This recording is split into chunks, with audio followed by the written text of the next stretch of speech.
ਪੈਸਿਆਂ ਦਾ ਇਹਨਾਂ ਦਾ ਹਿਸਾਬ ਹੈਗਾ ਤੇ ਹਜੇ ਦਿੱਤਾ ਨਹੀਂ ਇਹਨਾਂ ਨੇ।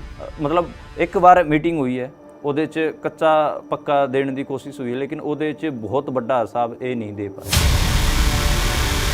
ਕੱਲਾ ਗੱਲ ਬੂਟਾ ਬੁਰਜਗਲ ਤੇ ਨਹੀਂ ਰੁਕੂਗੀ, ਆਉਣ ਵਾਲੇ ਦਿਨਾਂ ਦੇ ਅੰਦਰ ਜਿਹੜਾ ਇਹ ਰਾਮ ਰੌਲਾ ਪਿਆ ਹੈਗਾ BKU ਟਕਾਉਂਦਾ 'ਚ, ਇਹ ਰਾਮ ਰੌਲਾ ਹੋਰ ਜਥੇਬੰਦੀਆਂ ਦਾ ਹਿੱਸਾ ਬਣ ਸਕਦਾ। ਕੋਈ ਪੈਸੇ ਦੇ ਲੈਣ ਦੇਣ ਨੂੰ ਵੀ ਤੁਸੀਂ ਲੈ ਕੇ ਕਹਿੰਦੇ ਹੋ ਕਿ ਬਹੁਤ ਸਾਰੇ ਲੀਡਰਾਂ ਕੋਲੇ ਪੈਸਾ ਰਹਿ ਗਿਆ, ਕਰੋੜਾਂ ਰੁਪਈਆ ਤੁਸੀਂ ਕਹਿੰਦੇ ਹੋ। ਬਿਲਕੁਲ, ਉਹ ਕਰੋੜਾਂ ਰੁਪਈਆ ਦਾ ਕੋਈ ਹਿਸਾਬ ਕਿਤਾਬ ਨਹੀਂ ਹੋਇਆਗਾ।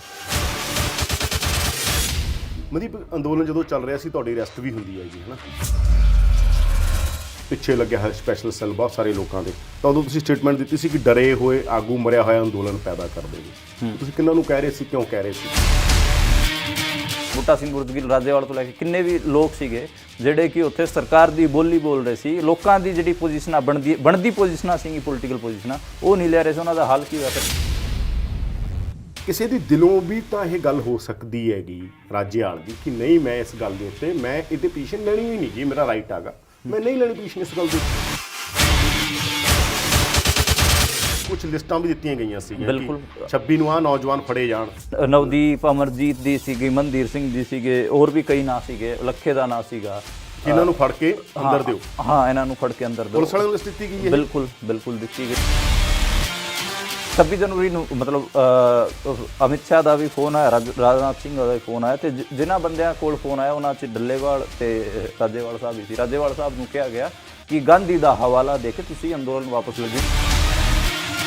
ਹਰਿਆਣੇ ਵਾਲਿਆਂ ਨੇ ਵਿਰੋਧ ਕੀਤਾ ਇਹਨਾਂ ਆਗੂਆਂ ਦਾ, ਹਰਿਆਣੇ ਦੇ ਆਗੂਆਂ ਨੇ। ਉਸ ਤੋਂ ਬਾਅਦ ਹੀ ਇਹਨਾਂ ਨੇ ਮਾੜੇ ਮੋਟੇ ਸਟੈਂਡ ਲੈਣੇ ਸ਼ੁਰੂ ਕੀਤੇ। ਸਰਦਾਰ ਗਰਦਾਰ ਵਾਲੀਆਂ ਸਟੇਟਮੈਂਟਾਂ ਆਈਆਂ, ਹਾਂ, ਉਹ ਤੇ ਰਿਐਕਸ਼ਨ ਚੋਂ ਆਈਆਂ ਨਾ, ਜਾਂ ਉਹ ਨਹੀਂ ਰਿਐਕਸ਼ਨ ਚੋਂ ਨਹੀਂ, ਰਿਐਕਸ਼ਨ ਸਟੇਟ ਨੇ ਕਿਹਾ ਦਿਓ। ਇਹ ਵੱਡੀ ਧਿਰ ਨੂੰ ਜਾਂ ਵੱਡੇ ਚਿਹਰਿਆਂ ਨੂੰ ਏਜੰਸੀਆਂ ਚਲਾ ਰਹੀਆਂ ਸੀ। ਜਦੋਂ ਅੰਦੋਲਨ ਤਿੱਖਾ ਹੋ ਰਿਹਾ ਸੀ, ਤੇਜ਼ ਹੋ ਰਿਹਾ ਸੀ, ਉੱਥੇ ਬੂਟਾ ਸਿੰਘ ਬੁਰਜਗਿੱਲ, ਰਾਜੇਵਾਲ, ਇਹਨਾਂ ਨੇ ਅੰਦੋਲਨ ਨੂੰ ਠੰਡਾ ਕਰਨ ਦੀ ਕੋਸ਼ਿਸ਼ ਕੀਤੀ। ਉਹਨਾਂ ਦੀ ਸਟੈਪ ਬਾਈ ਸਟੈਪ ਇਹ ਬਟ ਕੋਈ ਕਾਲ ਦੇ ਦਿੰਦੇ ਸੀ ਕਿ ਉਹ ਤੋਂ ਪਿੱਛੇ ਹਟਾਉਣ 'ਚ ਇਹ ਪੂਰਾ ਜ਼ੋਰ ਲਾਉਂਦੇ ਸੀ। 26 ਜਨਵਰੀ ਨੂੰ ਜਿਹੜਾ ਰੂਟ ਲੈ ਕੇ ਆਏ ਦਿੱਲੀ ਪੁਲਿਸ ਨਾਲ, ਜਿਹੜਾ ਤੈਅ ਹੋਇਆ, ਤੇ ਉਹਦੇ 'ਚ ਕੀ ਸੀਗਾ, ਉਹ ਕੀ ਬੌਂਡ ਸਾਈਨ ਕਰਕੇ ਆਏ। ਤੇ ਬਾਅਦ 'ਚ ਮੈਂ ਜਦੋਂ ਸਵਾਲ ਪੁੱਛਿਆ 23 ਜਨਵਰੀ ਤੁਸੀਂ ਪ੍ਰੈਸ ਕਾਨਫਰੰਸ ਦੇਖੋ ਸ਼ਾਮ ਨੂੰ, ਮੈਂ ਸਵਾਲ ਪੁੱਛਿਆ ਕਿ ਤੁਸੀਂ ਇੱਕ ਬੌਂਡ ਤੇ ਸਾਈਨ ਕਰਕੇ ਆਏ ਜਿਹਦੇ 'ਚ ਇਹ ਲਿਖਿਆ ਹੋਇਆ, ਇਹ ਮੁੱਕਰ ਗਏ। ਬਾਅਦ 'ਚ ਦਿੱਲੀ ਪੁਲਿਸ ਨੇ ਮੈਨੂੰ ਉਹ ਬੌਂਡ ਵੀ ਦਿਖਾਇਆ ਕਿ ਇਹ ਬੌਂਡ ਰਿਹਾ, ਬੌਂਡ ਤੇ ਸਾਈਨ ਕਰਕੇ ਆਏ ਸੀ। ਅਗਲੇ ਦਿਨ ਇੰਡੀਅਨ ਐਕਸਪ੍ਰੈਸ, ਦਾ ਹਿੰਦੂ, ਸਾਰਿਆਂ ਦੀ ਹੈਡਲਾਈਨ ਸੀਗੀ। ਰਾੜੀ ਕੌਣ ਲੈ ਜਾਣਾ ਚਾਹੁੰਦਾ ਸੀ ਤੁਸੀਂ ਕਹਿੰਦੇ ਹੋ? SKM ਜਗਮੋਹਨ ਲੈ ਜਾਣਾ ਚਾਹੁੰਦਾ ਸੀ ਜੀ, ਜੋਗਿੰਦਰ ਯਾਦਵ ਜੀ, VM ਸਿੰਘ, ਰਾਜੇਵਾਲ, ਡੱਲੇਵਾਲ। ਨੌਜਵਾਨਾਂ ਨੇ ਰੌਲਾ ਪਾਤਾ। ਉਸ ਤੋਂ ਬਾਅਦ ਹੀ ਰਾਜੇਵਾਲ ਨੂੰ ਹੀ ਉੱਥੋਂ ਗਦਾਰ ਕਿਹਾ ਗਿਆ, ਤੇ ਇਸ ਕਰਕੇ ਰਾਜੇਵਾਲ ਥੱਲੇ ਸਟੇਜ ਤੋਂ ਗਏ ਨੇ। HM ਦਾ ਵੀ ਫੋਨ ਆਇਆ, ਰਾਜਨਾਥ ਸਿੰਘ ਦਾ ਵੀ ਫੋਨ ਆਇਆ, ਹੋਰ ਬਾਕੀ ਜਿਹੜੇ ਸੈਕਟਰੀਆਂ ਦੇ, ਏਜੰਸੀਆਂ ਦੇ, ਰਾਅ ਦੇ ਚੀਫ ਦੇ, ਇਹਨਾਂ ਦੇ ਵੀ ਫੋਨ ਆ ਰਹੇ ਸੀ। ਸੀ ਪੰਜਾਬ ਦੀ, ਉਹਨੇ ਸ਼ੁਰੂ ਦਿਨ ਤੋਂ ਹੀ ਮੋਰਚੇ 'ਚ ਇੰਟਰਸਟ ਰੱਖਿਆ ਹੈ। ਕਹਿੰਦੇ ਕੁਲਵੰਤ ਸੰਧੂ ਕਰ ਰਹੇ ਸਾਰਾ। ਬਿਲਕੁਲ ਸਹੀ ਗੱਲ ਹੈ, ਕੁਲਵੰਤ ਸੰਧੂ ਕੈਪਟਨ ਦੇ ਬਹੁਤ ਨੇੜੇ ਨੇ। ਜਿੰਨੀ ਵੀ ਜਥੇਬੰਦੀਆਂ ਹੈਗੀਆਂ, ਉਹਨਾਂ ਦੀ ਪੋਲੀਟੀਕਲ ਪੋਜੀਸ਼ਨ CM ਨੂੰ ਦੱਸਣ ਵਾਲੇ ਕੁਲਵੰਤ ਸਿੰਘ ਸੰਧੂ ਸੀਗੇ। ਕਾਰਲ ਮਾਰਕਸ ਤਾਂ ਵੈਸੇ ਇੱਕ ਸਭ ਤੋਂ ਵੱਡੀ ਗੱਲ ਕਹਿੰਦਾ ਕਿ ਹਰ ਗੱਲ ਸ਼ੱਕ ਦੀ ਨਿਗਾਹ ਨਾਲ ਦੇਖੋ, ਹਰ ਚੀਜ਼ ਨੂੰ। ਜੇ ਤਾਂ ਕਿਸੇ ਦੇ ਕਹੇ ਤੇ, ਤੁਹਾਡੀ ਕਿਤਾਬ ਵੀ ਸ਼ਾਇਦ ਪਤਾ ਨਹੀਂ ਏਜੰਸੀਆਂ ਦੇ ਕਹੇ ਤੇ ਲਿਖ ਦਿੱਤੀ ਗਈ ਹੈ, ਸ਼ਾਇਦ ਤੁਹਾਡੇ ਖਿਲਾਫ ਬੜਾ ਵੱਡਾ ਪ੍ਰਚਾਰ ਦਿੱਲੀ ਤੱਕ ਜਾ ਕੇ ਕੀਤਾ ਗਿਆ। ਜਿਹੜੀ ਆਈਡੀਓਲੋਜੀ ਹੁੰਦੀ ਹੈ, ਆਈਡੀਓਲੋਜੀ ਦੀ ਖਾਸੀਅਤਾਂ ਬਹੁਤ ਹੁੰਦੀਆਂ ਨੇ, ਪਰ ਜੋ ਆਈਡੀਓਲੋਜੀ ਦੀ ਆਲੋਚਨਾ ਹੁੰਦੀ ਹੈ, ਉਹ ਕਹਿੰਦੇ ਆਈਡੀਓਲੋਜੀ ਕਿਸੇ ਨੂੰ ਮੈਕਸਿਮਮ ਨਹੀਂ ਹੋਣ ਦਿੰਦੀ, ਹਮੇਸ਼ਾ ਮਿਨੀਮਮ ਰੱਖਦੀ ਹੈ, ਕਿਉਂਕਿ ਆਈਡੀਓਲੋਜੀ ਦੀ ਇੱਕ ਬਾਉਂਡਰੀ ਹੈ। ਉਹ ਕਹਿੰਦੀ ਹੈ ਤੂੰ ਐ ਸੋਚ। ਦੀਪ ਸਿੱਧੂ ਦਾ ਵੀ ਸਟੈਂਡ ਸੀਗਾ, ਦੀਪ ਸਿੱਧੂ ਦਾ ਪੋਲੀਟੀਕਲ ਸਟੈਂਡ ਵੀ ਮੈਂ ਲਿਖਿਆ ਕੀ ਸੀਗਾ। ਕਿਸਾਨ ਅੰਦੋਲਨ ਨੇ ਕੀ ਖੱਟਿਆ? 8 ਸਾਲਾਂ 'ਚ ਇਹ ਪਹਿਲਾ ਇਹੋ ਜਿਹਾ ਅੰਦੋਲਨ ਸੀਗਾ ਜਿਹਨੇ ਮੋਦੀ ਨੂੰ ਝੁਕਣ ਲਈ ਮਜਬੂਰ ਕੀਤਾ। ਪਰ ਪੋਸਟਮੋਡਰਨਿਸਟ ਕਹਿੰਦੇ ਨੇ ਕਿ ਮਾਰਕਸਿਜ਼ਮ 'ਚ ਵੀ ਤਾਂ ਨਿਊ ਮਾਰਕਸਿਸਟ ਪੈਦਾ ਹੋ ਗਏ, ਮਾਰਕਸਿਜ਼ਮ ਨੂੰ ਰੀਡਿਫਾਈਨ ਕਰਨਾ ਪਿਆ। ਕਾਰਲ ਮਾਰਕਸ ਨੇ ਕਿਹਾ ਸੀ ਹਿਸਟਰੀ ਰਿਪੀਟ ਹੁੰਦੀ ਹੈ, ਕਦੇ ਟ੍ਰੈਜਡੀ ਦੇ ਰੂਪ 'ਚ ਤੇ ਕਦੇ ਫਾਰਸ ਦੇ ਰੂਪ 'ਚ। ਪਰ ਕਾਰਲ ਮਾਰਕਸ ਨੂੰ ਕੀ ਪਤਾ ਸੀ ਇਹ ਗੱਲ ਕਦੇ ਉਹਦੇ ਕਾਮਰੇਡਾਂ ਤੇ ਵੀ ਹੂਬਹੂ ਟੁੱਕ ਜਾਏਗੀ। ਉਹ ਵੀ ਪੰਜਾਬ 'ਚ ਕਿਸਾਨ ਜਥੇਬੰਦੀਆਂ ਦਿੱਲੀ ਗਈਆਂ ਸੀ, ਜਿਹੜੀਆਂ ਕਿਸਾਨ ਜਥੇਬੰਦੀਆਂ ਦੀ ਲੈਫਟ ਨਾਲ ਲੀਨਿੰਗ ਰਹੀ, ਜਿਨ੍ਹਾਂ ਦਾ ਝੁਕਾਅ ਖੱਬੇ ਪੱਖੀ ਰਿਹਾ, ਉਹਨਾਂ 'ਚ ਅੱਜ ਕੱਲ੍ਹ ਰੌਲਾ ਪਿਆ ਹੋਇਆ। ਉਹਨਾਂ 'ਚੋਂ BKU ਡਕਾਉਂਦਾ ਵੀ ਇੱਕ ਆ, ਜਿਹਦੇ 'ਚ ਵੱਡੇ ਐਲੀਗੇਸ਼ਨ ਲੱਗ ਰਹੇ ਨੇ ਕਿ ਰੌ ਨਾਲ ਮੀਟਿੰਗਾਂ ਹੋ ਰਹੀਆਂ ਸੀ, ਦਾਰੂ ਪੀਤੀ ਜਾ ਰਹੀ ਸੀ ਮੰਤਰੀ ਦੀ ਘਰਵਾਲੀ ਨਾਲ। ਕਿਸਾਨ ਅੰਦੋਲਨ ਨੂੰ ਲੈ ਕੇ ਇਹ तमाम ਗੱਲਾਂ ਅੰਦੋਲਨ ਦੇ ਦੌਰਾਨ ਵੀ ਹੁੰਦੀਆਂ ਰਹੀਆਂ। ਮਨਦੀਪ ਪੁਨੀਆ ਮੰਨੇ ਪ੍ਰਮੰਨੇ ਪੱਤਰਕਾਰ ਨੇ, ਕਿਸਾਨ ਅੰਦੋਲਨ ਦੇ ਟਾਈਮ ਪੁਲਿਸ ਨੇ ਉਹਨਾਂ ਨੂੰ ਚੁੱਕ ਲਿਆ ਸੀ। ਉਹਨਾਂ ਨੇ ਕਿਤਾਬ ਲਿਖੀ ਔਰ ਇੱਕ ਉਹਨਾਂ ਦਾ ਇੰਟਰਵਿਊ ਆਪਾਂ ਕੀਤਾ ਸੀ ਕਾਫੀ ਟਾਈਮ ਪਹਿਲਾਂ।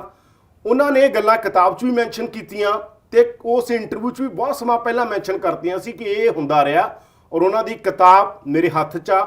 ਇਹ ਕਿਤਾਬ ਕਿਸਾਨ ਅੰਦੋਲਨ ਗਰਾਊਂਡ ਜ਼ੀਰੋ, ਇਹ ਹਿੰਦੀ 'ਚ ਆ, ਪੰਜਾਬੀ 'ਚ ਬੜੀ ਜਲਦੀ 10 ਕੁ ਦਿਨਾਂ 'ਚ ਪੰਜਾਬੀ 'ਚ ਆ ਜਾਏਗੀ। ਔਰ ਮੈਂ ਅੰਦੋਲਨ ਨੂੰ ਕਵਰ ਕੀਤਾ ਹੈਗਾ ਪੰਜਾਬੀ ਦੇ ਅੰਦਰ ਜਾਂ ਕਹੀਏ ਹਿੰਦੀ 'ਚ ਔਰ ਅੰਗਰੇਜ਼ੀ 'ਚ ਵੀ ਹੁਣ ਜਾ ਰਹੀ ਹੈ ਕਿਤਾਬ। ਅੰਦੋਲਨ ਦੇ ਉੱਤੇ ਬੈਸਟ ਕਿਤਾਬ ਆ ਇਹ। ਜਿਹੜਾ ਅੰਦੋਲਨ 'ਚ ਰਿਹਾ, ਮੈਂ ਅੰਦੋਲਨ 'ਚ ਰਿਹਾ, ਜਦੋਂ ਮੈਂ ਇਸ ਕਿਤਾਬ ਨੂੰ ਪੜ੍ਹਦਾ ਤਾਂ ਮੈਨੂੰ ਬਹੁਤ ਸਾਰੀਆਂ ਇਨਸਾਈਟ ਮਿਲੀਆਂ ਜਿਹੜੀਆਂ ਮੈਨੂੰ ਵੀ ਨਹੀਂ ਪਤਾ। ਯਾਨੀ ਅੰਦੋਲਨ 'ਚ ਘੁੰਮਣ ਵਾਲੇ ਬੰਦਿਆਂ ਨੂੰ ਵੀ ਇਹ ਲੱਗੇਗਾ ਕਿ ਜਿਵੇਂ ਉਹਨਾਂ ਨੇ ਅੰਦੋਲਨ ਇਸ ਪੱਖ ਤੋਂ ਦੇਖਿਆ ਹੀ ਨਹੀਂਗਾ। ਔਰ ਇਹ ਕਿਤਾਬ ਪੰਜਾਬੀ ਜਲਦੀ ਆ ਰਹੀ ਹੈ। ਔਰ ਇਸ ਕਿਤਾਬ ਦਾ ਜ਼ਿਕਰ ਅਸੀਂ ਇਸ ਕਰਕੇ ਕਰ ਰਹੇ ਹਾਂ ਕਿਉਂਕਿ ਜੋ ਰੌਲਾ ਪਿਆ BKG ਡਕੌਂਦਾ ਦੇ ਆਗੂ ਹਰਨੇਕ ਮਹਿਮਾ ਨੇ ਐਲੀਗੇਸ਼ਨ ਲਾਏ ਬੂਟਾ ਬੁਰਜਗਿੱਲ ਤੇ, ਬੂਟਾ ਬੁਰਜਗਿੱਲ ਉਹਨਾਂ ਨੂੰ ਰਿਸਪੌਂਡ ਕਰ ਰਹੇ ਨੇ, ਰੌਲਾ ਪੈ ਰਿਹਾ, ਕੋਈ ਜਗਮੋਹਨ ਤੇ ਐਲੀਗੇਸ਼ਨ ਲੱਗ ਰਿਹਾ, ਹੋਰ ਬਹੁਤ ਸਾਰਾ ਕੁਛ ਆ। ਇਹ ਕਹਾਣੀ ਕੀ ਸੀ? ਕਿਸਾਨ ਅੰਦੋਲਨ ਦਾ ਆਲੋਚਨਾਤਮਕ ਅਧਿਐਨ ਵੀ ਹੋਣਾ ਚਾਹੀਦਾ ਸੀ, ਉਹ ਇਸ ਕਿਤਾਬ 'ਚ ਹੈਗਾ। ਕਿਸਾਨ ਅੰਦੋਲਨ ਦੀ ਮਹਿਮਾ ਵੀ ਕੀਤੀ ਗਈ ਹੈ ਲੋਕਾਂ ਦੀ, ਪਰ ਨਾਲ ਦੀ ਨਾਲ ਲੀਡਰਸ਼ਿਪ ਦਾ ਆਲੋਚਨਾਤਮਕ ਅਧਿਐਨ ਇਸ ਕਿਤਾਬ ਦੇ ਅੰਦਰ ਆ। ਜਿਹੜਾ ਕਿਸਾਨ ਅੰਦੋਲਨ ਤੇ ਲਿਖੀਆਂ ਜਿਹੜੀਆਂ ਬਾਕੀ ਕਿਤਾਬਾਂ ਨੇ, ਉਹ ਜਿਵੇਂ ਇਹਨਾਂ ਅੰਦੋਲਨ ਤੇ ਕਿਤਾਬਾਂ ਲਿਖੀਆਂ ਗਈਆਂ ਉਹਨਾਂ ਨੂੰ ਖੁਸ਼ ਕਰਨ ਦੇ ਲਈ, ਉਸ ਤਰ੍ਹਾਂ ਦੀਆਂ ਕਿਤਾਬਾਂ ਜ਼ਿਆਦਾ ਨੇ, ਪਰ ਇਹ ਕਿਤਾਬ 'ਚ ਆਲੋਚਨਾਤਮਕ ਅਧਿਐਨ। ਮਨਦੀਪ ਪੁਨੀਆ ਸਾਡੇ ਨਾਲ ਨੇ, ਗੱਲਬਾਤ ਕਰਦੇ ਹਾਂ। ਸਵਾਗਤ ਹੈ ਮਨਦੀਪ। ਸ਼ੁਕਰੀਆ।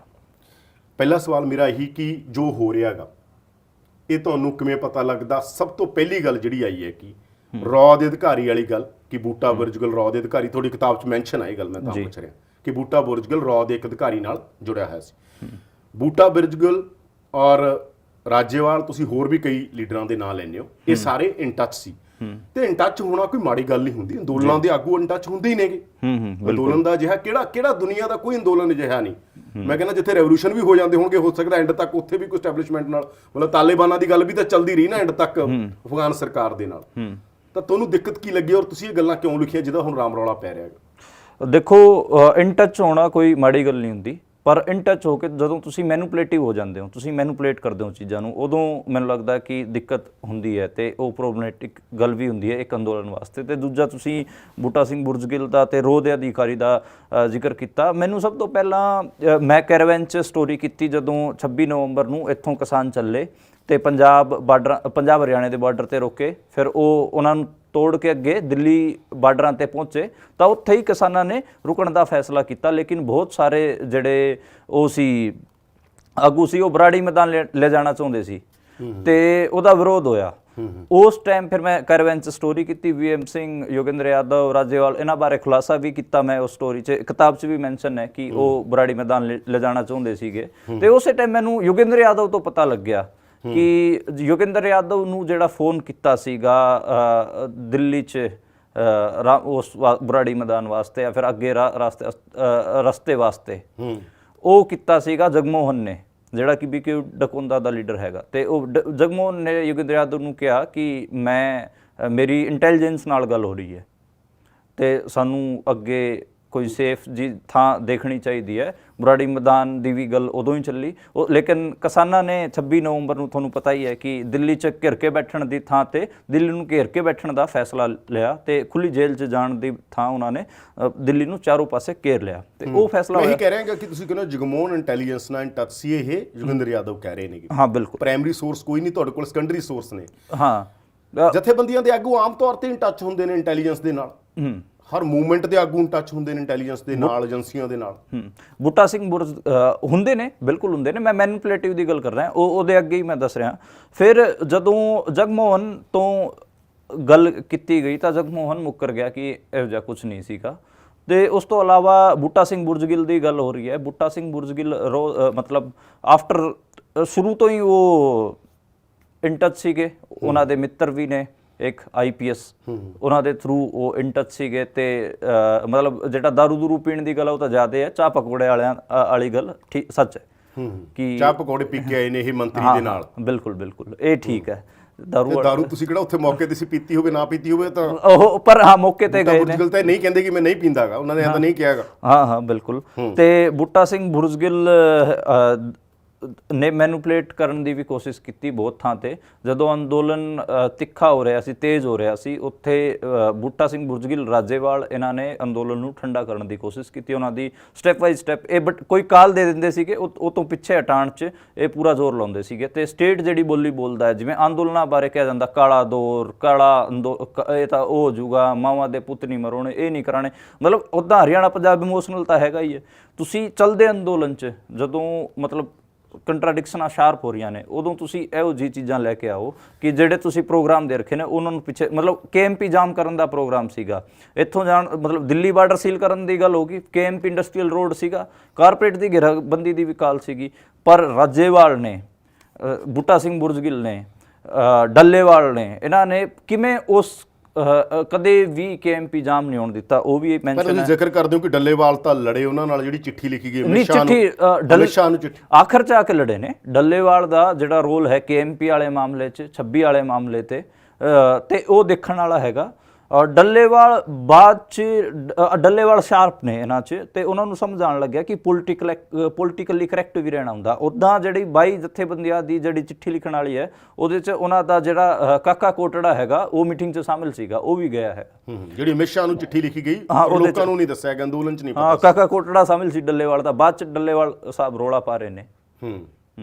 ਤੇ 26 ਨੂੰ ਕੀ ਹੋਇਆ ਸੀਗਾ? 26 ਜਨਵਰੀ ਨੂੰ ਵੀ ਕੋਈ ਗੱਲ ਹੋ ਰਹੀ ਸੀ? ਹਾਂ, 26 ਜਨਵਰੀ ਨੂੰ ਮਤਲਬ ਅਮਿਤ ਸ਼ਾਹ ਦਾ ਵੀ ਫੋਨ ਆਇਆ, ਰਾਜਨਾਥ ਸਿੰਘ ਦਾ ਵੀ ਫੋਨ ਆਇਆ, ਤੇ ਜਿਨ੍ਹਾਂ ਬੰਦਿਆਂ ਕੋਲ ਫੋਨ ਆਇਆ ਉਹਨਾਂ 'ਚ ਡੱਲੇਵਾਲ ਤੇ ਰਾਜੇਵਾਲ ਸਾਹਿਬ ਹੀ ਸੀ। ਰਾਜੇਵਾਲ ਸਾਹਿਬ ਨੂੰ ਕਿਹਾ ਗਿਆ ਕਿ ਗਾਂਧੀ ਦਾ ਹਵਾਲਾ ਦੇ ਕੇ ਤੁਸੀਂ ਅੰਦੋਲਨ ਵਾਪਸ ਲਓ। ਜਿਵੇਂ ਚੋਰਾ ਚੋਰੀ 'ਚ ਵਾਇਲੈਂਸ ਹੋ ਗਈ ਸੀਗੀ, ਉਹੀ ਉਹਦਾ ਹੀ ਤੁਸੀਂ ਐਗਜ਼ਾਮਪਲ ਦੇ ਕੇ, ਜਿਵੇਂ ਗਾਂਧੀ ਨੇ ਵੀ ਅੰਦੋਲਨ ਵਾਪਸ ਲੈ ਲਿਆ, ਤੁਸੀਂ ਵੀ ਅੰਦੋਲਨ ਵਾਪਸ ਲੈ ਲਓ। VM ਸਿੰਘ ਨੇ ਅੰਦੋਲਨ ਵਾਪਸ ਲਿਆ ਵੀ। ਜਿਹੜਾ ਸ਼ਿਵ ਕੁਮਾਰ ਕੱਕਾ ਹੈਗਾ, ਉਹ ਪਲੋਲ ਬਾਰਡਰ ਤੋਂ ਉੱਥੋਂ ਛੱਡ ਕੇ ਭੱਜਿਆ ਵੀ।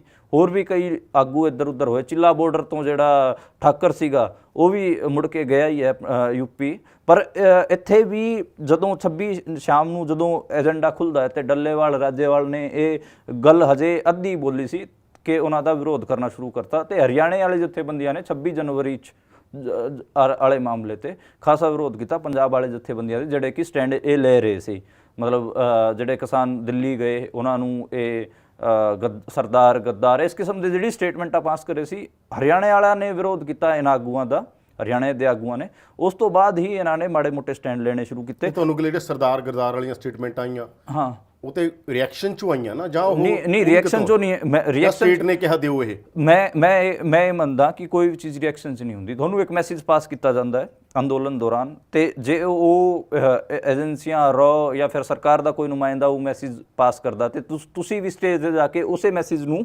ਪ੍ਰੋਪੇਗੇਟ ਕਰਦੇ ਹੋ, ਤਾਂ ਇਟ ਮੀਨਸ ਇਹ ਇੱਕ ਪੂਰਾ ਚੈਨਲ ਬਣਦਾ ਹੈ। ਇਹਨੂੰ ਤੁਸੀਂ ਰਿਐਕਸ਼ਨ ਨਹੀਂ ਕਹਿ ਸਕਦੇ। ਤੁਸੀਂ ਜੋ ਕਿਸਾਨ ਅੰਦੋਲਨ ਨੇ ਬੋਲਿਆ, ਉਹ ਏਜੰਸੀਆਂ ਨੇ ਬੁਲਵਾਇਆ ਉਹਨਾਂ ਤੋਂ। ਮੈਨੂੰ ਲੱਗਦਾ ਹੈ ਕਿ ਕਈ 27 ਨੂੰ ਜੋ ਬੋਲੇ ਕਿਸਾਨ ਆਗੂ, ਹਾਂ ਜੀ, ਸਟੇਜ ਤੇ ਜਿਹੜੇ 27 ਨੂੰ ਜਿਹੜੀ ਵਾਇਲੈਂਸ ਦੀ ਗੱਲ, ਮਤਲਬ ਮੈਨੂੰ ਇੱਕ ਇਹ ਵੀ ਹੈਰਾਨੀ ਹੁੰਦੀ ਹੈ ਕਿ ਜਿਹੜੀ ਵਾਇਲੈਂਸ ਹੈ ਉਹ ਸਰਕਾਰ ਵੱਲੋਂ ਹੋਈ, ਜਿਹਦੇ 'ਚ ਨਵਰੀਤ ਸਿੰਘ ਮਾਰਿਆ ਗਿਆ। ਤੇ ਜਿਹੜਾ ਗਾਂਧੀ ਦਾ ਚਸ਼ਮਾ ਪਹਿਨਾਉਣ ਦੀ ਗੱਲ ਸੀਗੀ, ਉਹ ਆਗੂਆਂ ਨੂੰ ਕਿਉਂ, ਮਤਲਬ ਕਿਸਾਨਾਂ ਨੂੰ ਕਿਉਂ ਪਹਿਨਾਇਆ ਜਾ ਰਿਹਾ ਸੀ? ਉਹ ਤਾਂ ਸਰਕਾਰ ਨੂੰ ਪਹਿਨਾਇਆ ਜਾਣਾ ਚਾਹੀਦਾ ਸੀ। ਗਾਂਧੀ ਦੀ ਤਾਂ ਗੱਲ ਸਰਕਾਰ ਤੇ ਲਾਗੂ ਹੋਣੀ ਚਾਹੀਦੀ ਸੀ, ਪਹਿਲਾਂ ਸਰਕਾਰ ਹੀ ਦੇਖ ਰਹੀ। ਇਹਦੇ ਤੇ ਸਭ ਤੋਂ ਮੈਚੁਰ ਸਟੇਟਮੈਂਟ ਪਹਿਲਾਂ ਸ਼ਰਦ ਪਵਾਰ ਦੀ ਆਈ, ਉਸ ਤੋਂ ਬਾਅਦ ਬਾਕੀ ਪੋਲੀਟੀਕਲ ਜਿਹੜੀ ਮੇਨ ਸਟ੍ਰੀਮ ਪੋਲੀਟੀਕਲ ਪਾਰਟੀਆਂ ਸੀ ਉਹਨਾਂ ਨੇ ਦਿੱਤੀ। ਤੇ ਕੁਝ ਜਥੇਬੰਦੀਆਂ ਨੇ ਪੋਲੀਟੀਕਲੀ ਮੈਚੁਰਲੀ ਬਿਹੇਵ ਕਰਨ ਦੀ ਕੋਸ਼ਿਸ਼ ਕੀਤੀ। ਇੱਦਾਂ ਨਹੀਂ ਮੋਰਚੇ 'ਚ ਸਾਰੇ ਉਹੀ ਸੁਰਾਂ 'ਚ ਬੋਲ ਰਹੇ ਸੀਗੇ।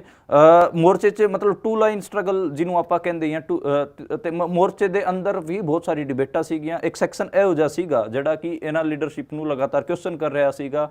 ਉਹਨਾਂ ਨੂੰ ਗੱਦਾਰ, ਮਤਲਬ ਜਿਹੜਾ ਗੱਦਾਰ ਕਿਹਨਾਂ ਨੂੰ ਕਿਹਾ ਗਿਆ ਸਟੇਜ ਤੋਂ, ਇਹੋ ਜਿਹੇ ਸੈਕਸ਼ਨ ਨੂੰ ਹੀ ਗੱਦਾਰ ਕਿਹਾ। ਜਿਹੜਾ ਆਲੋਚਨਾਤਮਕ ਅਧਿਐਨ ਕਰ ਰਹੇ ਸੀ, ਜਿਹੜਾ ਆਲੋਚਨਾਤਮਕ ਇੱਕ ਪੱਖ ਰੱਖ ਰਹੇ ਸੀ, ਬਿਲਕੁਲ। ਉਹਨਾਂ ਨੂੰ ਸੀਗਾ ਵੀ ਭਗਤੀ ਭਾਵ 'ਚ ਸਾਰੀ ਤੁਸੀਂ ਮਹਿਮਾ ਕਰੋ। ਬਿਲਕੁਲ, ਮਤਲਬ ਇੱਕ ਇਹਦੇ 'ਚ ਇਹ ਵੀ ਹੁੰਦਾ, ਕੋਈ ਵੀ ਸਟਰਗਲ ਚੱਲਦਾ ਤੇ ਲੀਡਰਸ਼ਿਪ ਕੁਐਸਚਨੇਬਲ ਹੁੰਦੀ ਹੈ। ਉਹ ਇਸ ਕਰਕੇ ਹੁੰਦੀ ਹੈ ਕਿਉਂਕਿ ਮੂਵਮੈਂਟ ਅੱਗੇ ਵੀ ਵਧਾਉਣਾ ਹੁੰਦਾ, ਤੇ ਸੈਲਫ ਕ੍ਰਿਟਿਸਿਜ਼ਮ ਨਾਲ ਹੀ ਚੀਜ਼ਾਂ ਅੱਗੇ ਬਿਲਡ ਹੁੰਦੀਆਂ ਨੇ। ਮਤਲਬ ਤੁਸੀਂ ਸੈਲਫ ਕ੍ਰਿਟਿਸਿਜ਼ਮ ਕਰੋਗੇ ਨਹੀਂ, ਤੁਸੀਂ ਭਗਤੀ ਭਾਵ 'ਚ, ਮਤਲਬ ਉਹ ਕੋਈ ਕਿਸੇ ਬਾਬੇ ਦਾ ਸਤਸੰਗ ਨਹੀਂ ਚੱਲ ਰਿਹਾ ਸੀਗਾ, ਉੱਥੇ ਪੂਰੇ ਕੌਮ ਦੇ ਰਿਸੋਰਸਿਸ, ਪੂਰੇ ਕੌਮ ਦੇ ਮਤਲਬ ਚੀਜ਼ਾਂ ਦਾਅ ਤੇ ਲੱਗੀਆਂ ਹੋਈਆਂ ਸੀਗੀਆਂ। ਮਤਲਬ ਕਿਸਾਨ ਕੌਮ ਤੁਸੀਂ ਦੇਖੋਗੇ ਹਰਿਆਣੇ ਪੰਜਾਬ ਦੀ ਤਨੋ ਮਨੋ ਧਨੋ ਜੁਟੀ ਹੋਈ ਸੀ। ਤੇ ਐਡੀ ਵੱਡੀ ਚੀਜ਼ ਤੇ ਮਤਲਬ ਜੇ ਕੋਈ ਮੈਨੂਪੂਲੇਟਿਵ ਹੋ ਰਿਹਾ ਸਟੇਟ ਦੇ ਐਂਗਲ ਤੋਂ, ਮੈਨੂਪੂਲੇਸ਼ਨ ਕਰਨ ਦੀ ਕੋਸ਼ਿਸ਼ ਕਰ ਰਿਹਾ ਅੰਦੋਲਨ ਨੂੰ, ਤਾਂ ਉਹ ਕੁਐਸਚਨੇਬਲ ਹੁੰਦਾ ਹੈ, ਉਹਦੇ ਤੋਂ ਕੁਐਸਚਨ ਪੁੱਛੇ ਜਾ ਸਕਦੇ ਨੇ। ਤੇ ਇਹ ਮਤਲਬ ਮੈਨੂੰ ਲੱਗਦਾ ਕਿ ਇਹ ਜਿਹੜੇ ਲੋਕ ਕਰ ਰਹੇ ਸੀ ਉਹਨਾਂ ਨੂੰ ਬਦਨਾਮ ਕਰਨ ਦੀ ਵੀ ਕੋਸ਼ਿਸ਼ ਹੋਈ। ਮਤਲਬ ਤੁਸੀਂ ਦੇਖੋ ਉਸ ਤੋਂ ਬਾਅਦ ਫਰਵਰੀ 'ਚ ਮੋਰਚੇ 'ਚ ਨੌਜਵਾਨਾਂ ਨੇ ਕੀ ਕੀਤਾ, ਇਹਨਾਂ ਦਾ ਵਿਰੋਧ ਹੀ ਕੀਤਾ। ਤੇ ਇਹਨਾਂ ਨੂੰ ਮਤਲਬ ਪਹਿਲਾਂ ਇਹ ਨਵਰੀਤ ਸਿੰਘ ਨੂੰ ਸ਼ਹੀਦ ਨਹੀਂ ਮੰਨ ਰਹੇ ਸੀਗੇ, ਇਹਨਾਂ ਤੋਂ ਸ਼ਹੀਦ ਮਨਵਾਇਆ। ਫਿਰ ਉਹਨਾਂ ਦਾ ਸ਼ਰਧਾਂਜਲੀ ਸਮਾਗਮ ਨਹੀਂ ਕਰ ਰਹੇ ਸੀਗੇ, ਉਹ ਕਰਵਾਇਆ। ਇਸ ਤੋਂ ਬਾਅਦ ਮੋਰਚੇ 'ਚ ਲੋਕਾਂ ਨੂੰ ਕੱਢਣ ਦੀ ਗੱਲ ਸੀਗੀ, ਉਹ ਹੋਲਡ ਕਰਾਈ। ਤੇ ਇਹ ਜਿਹੜੇ ਗ੍ਰਿਫਤਾਰ ਕਿਸਾਨ ਸੀ ਉਹਨਾਂ ਦੇ ਕੋਈ ਸਟੈਂਡ ਨਹੀਂ ਲੈ ਰਹੇ ਸੀ, ਉਹਨਾਂ ਤੇ ਇਹਨਾਂ ਨੂੰ ਸਟੈਂਡ ਲੈਣਾ ਪਿਆ। ਉਹਨਾਂ ਦੇ ਰਿਲੀਫ ਵਾਸਤੇ ਕਮੇਟੀ ਬਣਾਉਣੀ ਪਈ।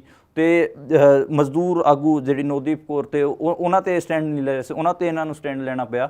ਮਤਲਬ ਜਿਹੜੀ ਪੈਰਲਲ ਮੋਰਚੇ 'ਚ ਵੀ ਪੈਰਲਲ ਜਿਹੜੀ ਵਾਇਸਾਂ ਸੀਗੀਆਂ, ਜਿਹੜੀ ਆਵਾਜ਼ ਚੁੱਕ ਰਹੇ ਸੀ, ਉਹਨਾਂ ਕਰਕੇ ਇਹਨਾਂ ਨੂੰ ਪੋਲੀਟੀਕਲੀ ਕਰੈਕਟ ਵੀ ਹੋਣਾ ਪਿਆ ਜਦੋਂ ਇਹ ਮੈਨੂਪੂਲੇਟਿਵ ਸੀ। ਤੁਹਾਡੇ ਤੋਂ ਇਹ ਮੰਨੀਏ ਕਿ ਏਜੰਸੀਆਂ ਮੋਰਚਾ ਚਲਾ ਰਹੀਆਂ ਸੀ, ਏਜੰਸੀਆਂ ਇੱਕ ਵੱਡੀ ਧਿਰ ਨੂੰ ਚਲਾ ਰਹੀਆਂ ਸੀ, ਮਤਲਬ ਜਿਵੇਂ ਤੁਸੀਂ ਗੱਲ ਕਰ ਰਹੇ ਹੋਗੇ ਕਿ ਵੱਡੀ ਧਿਰ ਨੂੰ ਜਾਂ ਵੱਡੇ ਚਿਹਰਿਆਂ ਨੂੰ ਏਜੰਸੀਆਂ ਚਲਾ ਰਹੀਆਂ ਸੀ। ਮਤਲਬ ਮੈਨੂੰ ਇਹ ਲੱਗਦਾ ਕਿ ਦੇਖੋ ਕੋਈ ਵੀ ਅੰਦੋਲਨ ਹੁੰਦਾ, ਜਿਹੜਾ ਵੀ ਅੰਦੋਲਨਾਂ ਨੂੰ ਪੜ੍ਹਦਾ ਉਹਨਾਂ ਨੂੰ ਪਤਾ ਹੁੰਦਾ ਕਿ ਇੱਕ ਰੂਲਿੰਗ ਕਲਾਸ ਲੀਡਰਸ਼ਿਪ ਵੀ ਹੁੰਦੀ ਹੈ ਅੰਦੋਲਨਾਂ 'ਚ, ਜਿਹੜੀ ਕਿ ਸਿਰਫ ਰੂਲਿੰਗ ਕਲਾਸ ਦੇ ਫਰੇਮਵਰਕ ਦੇ ਅਕੋਰਡਿੰਗ ਹੀ ਅੰਦੋਲਨਾਂ ਨੂੰ ਦੇਖਦੀ ਹੈ।